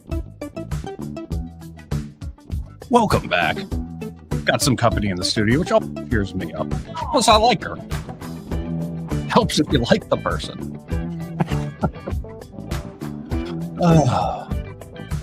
But I've got another Senator Britt clip here, and I have a reason for playing it. It's actually somebody that we got to know in the last gubernatorial primary race, Lindy Blanchard. She was like an ambassador to somewhere in Europe. And then she ran for governor, ran against Governor Ivey, and I whooped her, sugar. I said, no way, Jose, and no step too high for a high step. I know how to shoot a pistol. And she didn't, and Tim James didn't even get close. Hey, Tim, I'm over here doing yoga. I know you think that's Hindu, but I've learned that dog yoga with my new dog, Huntley. I'm limber for a lady of my certain age. Anyway, we met Lindy Blanchard during that cycle. I like Lindy. I've had dinner with her and her husband and stuff. And so I don't have a problem with Lindy Blanchard, but this was Senator Britt introducing Lindy Blanchard at a big Senate hearing where Britt is not part of the senators asking questions. She's on the side of all the witnesses. Okay. And so she's testifying to I know Lindy Blanchard. I know Linda Blanchard. She's awesome. She's exceptionally qualified to serve as ambassador to the United Nations agencies for food and agriculture. I don't even know what they do there. But here's a little bit of the senator laying out what's going on. And by the way, I'm going to shut the mics off while they're weed eating right outside the studio. Mr. Chairman, it is an honor to join you all today to introduce my dear friend, Ambassador Linda Blanchard. Woo-hoo! She's President Trump's nominee to be the U.S. Ambassador to the United Nations Agencies for Food and Agriculture. She's the former U.S. Ambassador to Slovenia and an incredible businesswoman, philanthropist, and humanitarian. Linda is a native of Alabama's capital city, Montgomery, where I reside. She's devoted her life to elevating our state and supporting communities, not just in this nation, but across the globe. She has a record of bringing sustainable change through education, health, anti-hunger initiatives, you name it. She co-founded the 100X Development Foundation based in Montgomery that now serves over a dozen countries to help the most vulnerable, including children and families in poverty. It is her goal for the unseen to be seen, to be elevated and give an opportunity for success. She served on numerous boards of local organizations like Agape of Central Alabama, a Christian foster care and adoption agency. She is also the founder and former senior advisor of real estate firm B&M Management Company, which speaks to her business acumen. And she currently serves as vice president of business affairs of Ascent Residential, where she oversees 25 properties across 9 states. So far, I'm hearing a lot of qualifications. And like I said, I like Linda Blanchard a lot. And all the things you just heard Senator Britt mention, they are qualifications, especially the work helping people that really need the help. Yes. But I'm waiting for a particular qualification that makes one, like, how do you become an ambassador? I don't know. Like, do you have just like got to have a kick butt resume, CV? Like you've done a lot of, You know people. I think you're getting warmer, but here, let's see. I want to see if Senator Britt lays out this one qualification. If you want to be an ambassador to Slovenia or an ambassador to the UN, like there's a certain qualification you need to have. She gets to it? I don't know. This nomination also marks a return to diplomatic service for Linda. In June of 2018, President Trump nominated her as U.S. Ambassador to Slovenia, where she diligently served our nation for over a year and a half. In fact, she helped secure joint declaration of 5G technology and a memorandum of understanding concerning strategic nuclear cooperation between both countries. It's a good memorandum. When I was president of the Business Council of Alabama, I had the opportunity to travel to Slovenia and see her firsthand. She is a force of nature. We know the challenges we have in front of us across the globe, and there is no one more prepared to meet those than her. Linda has a proven record of international experience and leadership, and she is ready to translate that longtime service in food, agriculture, and hunger issues to excel in this position. I have absolute confidence in her ability to strengthen international efforts to address food security and advance agricultural development and U.S.-led initiatives. Thank you for the opportunity to speak on her behalf. I look forward to seeing her strong leadership in action as the next U.S. ambassador to the United Nations agencies for food and agriculture. Well, I mean, that was nicely done. Don't expect anything else from our junior senator, who will soon be our senior senator. Time happens to us all. But I'm missing like that one qualification. Like you can help the kids in need. You could run like real estate and property management business, and you could be a former ambassador, get a memorandum of understanding on like nukes and stuff. But while I was listening to Senator Britt, I was listening for the one qualification. I didn't hear it. Like, you really want to be an ambassador in this world, Republican or Democrat, even if Elon Musk America Party sweeps the nation, you'll need this qualification. But I asked Grok, he's back to behaving and not pretending to be MechaHitler or something. Did you see that, Grok? No. Yeah, something went off the rails. Some people think it was one programmer. Grok got really anti-Semitic and like over the top, and MechaHitler's the final boss in Wolfenstein. Yeah, and he's like, as MechaHitler, I would do this. Oh. Yeah, it went nuts. Anyway, Grok's back to behaving. This is not a MechaHitler answer. Okay, good. This is just more like it's like Eddie in Hitchhiker's Guide to the Galaxy. Hitting probability drive now. Actually, I kind of want them to create that voice. Voice cracks me up. Anyway, I asked Grok, how much have the Blanchards given to Donald Trump? Did the deep search function everything? It says the Blanchard family, specifically John and Linda Blanchard, have significantly given significant financial support to Donald Trump, with donations totaling at least $800,000 Okay. to his inauguration fund, PAC, and re-election campaign. Research suggests their total contributions might be higher, as they have donated over $2.6 million to Republicans since 2015. All right. Cha-ching. So if you want to be an ambassador, folks, you need to have a professional experience. You need to show that sort of passion and service to others. But you need to be a top 10 donor to the person who becomes president. That's right. That's the number one thing. I don't know why Senator Britt didn't mention that. Conveniently left that out. Because I wonder how many other folks in Montgomery who have great experience helping others and running a business who didn't donate to Trump would ever be in the running for a nice ambassadorship at the UN or something. Big old goose egg on that. Like I said, I like Linda Blanchard. But yeah, I'm on this kick where there's like all this see. good stuff, like, you know, can sweetness see. and light, but then there's also like the whole mercenary aspect of Mm-hmm. all this. I guess the way God works mysteriously is it all works out for the good in the end, but sometimes it's hard to see. Just got to have a little faith. 272-9228. That's 334-272-9228. So you satisfied with the whole Epstein thing? Hell no. I'm mad as heck about that. Yeah. I was chastised earlier for being a little too dark and getting too down on Trump for this. I heard that phone call. And I'm like, that was the worst thing I've seen the president do in a long time. He's been on fire for a year plus. Mm-hmm. And for him to go, you're still yeah, talking you're still about talking this? about that? Can't we move on? With this tragedy going on right now in Texas, you're talking about Jeffrey Epstein? Like, what the heck is that, Mr. President? I know. I don't know what to think about it. But about a month ago, we were talking about it on our show, and I said, like, I am very neutral right now. Like, I'm a tough customer. Mm-hmm.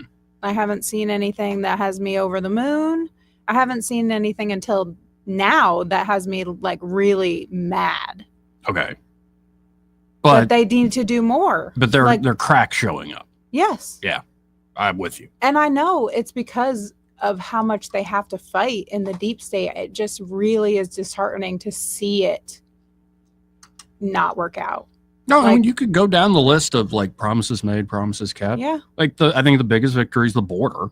Yeah. Like clearly, Mm-hmm. kind of an amazing achievement to do that so swiftly. You really didn't need a new law and more money. Right. So they're able to pull that off. But Doge, they made a huge thing about Doge, and then what do we see come of it? Nothing. We Nothing. hear about it for 2 months where they're like, we're finding this, we're finding this. USAID is a huge scam. Everybody is laundering money, basically. Everybody's pockets are lined, blah, blah, blah. Right. And now, Elon's crazy.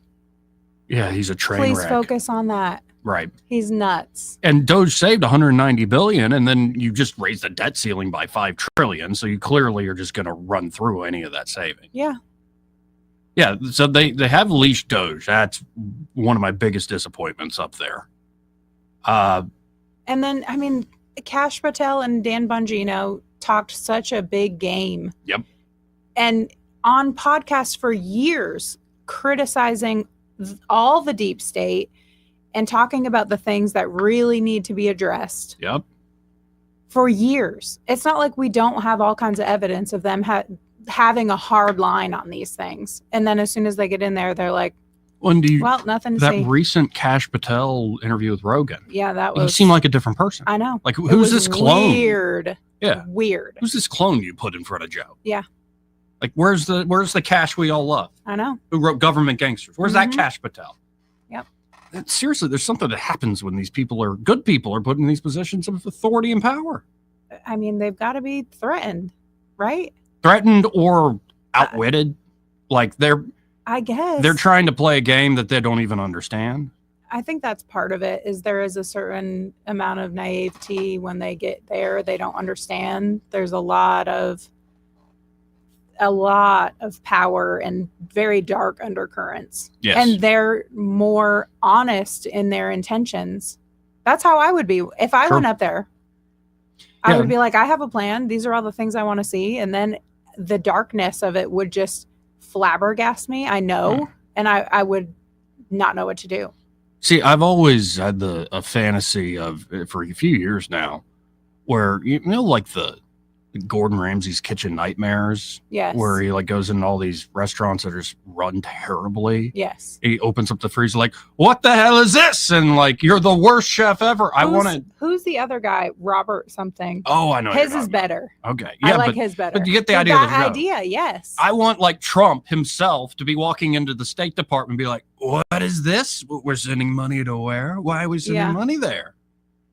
Yeah, and they played up the whole USAID thing, and it's like, well, keep going. And then what? They find a few $1 billion worth of contracts with Booz Allen and other consultants or whatever. There's a lot more in the Pentagon than that. A lot. A lot more. The defense budget is insanity. Yes, and you could cut a lot in that defense budget, and I suspect still have those capabilities of those B-2s. That For sure. Yeah, For sure. I think there's a lot of ways going on. So, yeah, no, I think you and I are on the same page. It's not like, oh, we should have voted for Kamala because it's... No. No, not at all. It's more like, where's the shine? Like, you're disappointing us on too many things. We're not leaving. On things that seemed like they were a gimme. Yeah. That's the problem. Yeah. Is they went in there and said, well, Pam Bondi came out in February and said, I have this whole stack of things on my desk. Just got to go through it. Well, and then it turns into, oh, well, there's so many victims that we have to redact so much of it. We cannot give it up now. And then it turns into, well, there's nothing.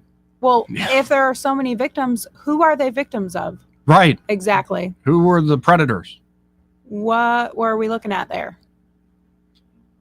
And it's one of the most high-profile stories. I think it cuts across the traditional Republicans good, Democrats bad, vice versa game that's constantly played. Well, because we all know they're all in on it. Right. I mean, not everybody, but people of both sides. Well, I think most people are in on it to the sense of, like, they're not complicit in anything that's, like, that dark and awful. They're more like, they get if they bring that up in their position publicly, everybody will think they're a kook. Mm-hmm. And, like, we can't let them anywhere near all the important stuff. And we'll embarrass these people if they keep pushing it too much, which is what happens in many of these instances. So, I mean, we'll see. Maybe Daddy Trump ends up doing something cool and, like, brings home a cool gift after a trip he goes on or something. But I hope so. Shell necklace for us. yeah, and on the foreign policy front, I'm kind of like, that's always messy and complicated. So we'll see what happens there. Really blowing right there. Blowers everywhere. They should do that early in the morning. Oh, but then the other show would be going on. There's never a good time. There's never a good time. They should do it late at night. Come after dark. Yeah, put on your night vision goggles and get to cutting our grass. Anyway, I got to hit this break. We'll be right back. Want to carry News Talk in your pocket? Download the News Talk 93.1 app from the App Store. Available on iPhone and Android. Never miss a moment. Download now. Hi, this is Bo Goodson from the Goodson Group with your Real Estate Minute. Recently, I met with 3 different owners of homes who had the same problem. They wanted to sell their house quick and sell it as is for cash. All 3 people were approached by different investors that said they had cash for their home, signed contracts, only to find out they were not personally going to buy their homes, but to find a buyer willing to pay more than they offered and pocket the difference. It's called wholesaling. Offer a contract to buy a house at a certain price, up the price to other buyers, and pocket the difference. I urge you, don't fall for it. You want to sell your home quick, use a licensed professional realtor, as I have been for 48 years, keeping promises to get homes sold quick. For all the details, call Bo Goodson at the Goodson Group at 221-2883 or 551-0225. Call Bo Goodson at 221-2883. The Rich Thomas Weather Network, brought to you by Alabama Wholesale Lumber. Alabama Wholesale Lumber, the best quality building materials in the river region for decades. From common builds to special orders and local delivery. Call Alabama Wholesale Lumber. Rich Thomas Weather. Well, hi, everybody. This is Rich Thomas. No large changes in the forecast, but some subtle changes are on the way.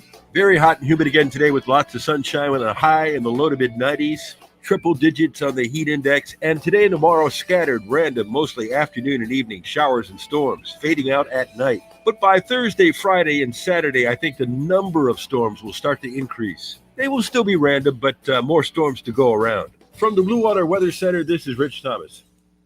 Budget Floors and More is your low price leader for everything you need for flooring and DIY flooring installation supplies. For the best prices on luxury vinyl plank, carpet, ceramic tile, flooring installation supplies, and more, shop Budget Floors and More. Hunter Lane across from Del Rey to Publix. Your home's first impression starts outside, and Gateway Exterior Cleaning, Lawn, and Landscaping is here to make it unforgettable. From spotless windows and power wash driveways to house washing and roof cleaning as well as landscaping, they do it all. Residential or commercial, they've got you covered. Call Gateway Exterior Cleaning, Lawn, and Landscaping or visit gatewayexteriorcleaning.com for a free estimate. They offer 0% financing, 3 to 24 months for flexible payments, and a 15% discount for first-time customers. Gateway Exterior Cleaning is your gateway to a cleaner, brighter home or business. Call today at 334-467-5480. This hour of News and Views is brought to you by our good friends at Cole Plumbing, 279-8919. Cole Plumbing is number one in the number two business. You don't have to dig a hole. They have proprietary pipelining technology. Ask them about their tankless water heaters. Remember, when you have trouble with your bowl, call on Cole. We get Montgomery talking 24 hours a day. The River Region's most trusted voice. News Talk 93.1 FM, WACV.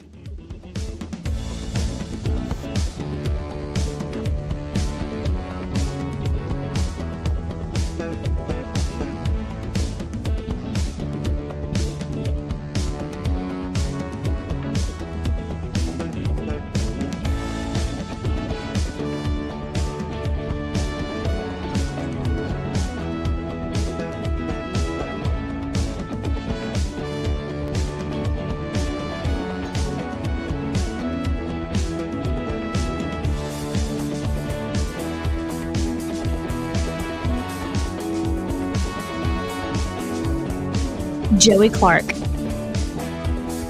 Welcome back. Let's go right to the phones. And we don't have Ray today, but we do have Chad from Private Carpet. Hey, Chad, how you doing? Something even better today. You got a treat. Instead of Ray, you get to talk to somebody worth talking to. No, don't tell him I said that. I'll be in big time trouble. He's up in Blue Ridge. He's in Blue Ridge, Georgia today, helping Emma with something. I don't know exactly what they've got going on, but he said he was out of pocket. So it's a great time to call and get a good discount while he's got his back turned. And that number's still 285-8117? Absolutely, 8117. That's correct. And then even better is my cell phone is 201-4506. Just call me directly. I'll come straight out and take a look and see what we can do to get some new flooring in for you. And y'all still got all those great options for how to resurface, and you just said maybe get a special deal here today? Absolutely. It's always, if you call and ask for Chad, I'm always going to give you my own personal discount code. Oh. And I don't know the number of it, but I promise you it's worth asking for me. Well, folks, at least call them up, get that free in-home measurement. Again, the store number 285-8117, and be sure to tell them to really get the secret deal that you heard Chad on the radio with that Joey fella. Absolutely. That's it. Well, I appreciate it, man. Yeah, have a good one. You too. Prattville Carpet, great sponsor here of the show. So what did I learn today? I learned that some days are better than others. That some days you're just like, well, it's not always going to be sunshine and light. Sometimes you see the darkness, and it's like, okay, well, you just keep on trucking there. There'll be milk and cookies when you get home or something like that. Something like that. But, and maybe there is a big peace deal in the Middle East right around the corner. I mean, aren't you excited about how John Brennan and James Comey are being investigated criminally by the FBI? Yeah, actually, David Blackman mentioned on our show on Monday that he thought there were some arrests coming. And that was the big thing coming up next. That might be a thing. Did you see are you going to go see the new Superman? Yeah. No. I tend to wait until everything streams now. Okay. You don't go to the theater at all? Hardly. Yeah. It would have to, I don't know, it would have to be something really awesome. Yeah, and I've heard good things about the F1 movie, but I'm not that eager to go by there. And I'm a little worn out on the comic book movies. Completely. Yeah, when my son loves all the Marvel characters and everything. So when that whole MCU, when all of those came out, we have seen every single one. Yeah. But it's over for me. I'm over it. Yeah, I think it was over with Infinity War and Endgame, and then they kept trying to do it, and it just was it was kind of how I'm feeling about politics right now. I'm like, it's okay. Mm-hmm. Oh no, that's terrible. Yeah. Just each series that came out, each new movie. Yes. Like, what's this CGI monstrosity here? Where's some real story, some real heart? And the then last one that I really liked was the emo Batman with Robert Pattinson. I never saw that one.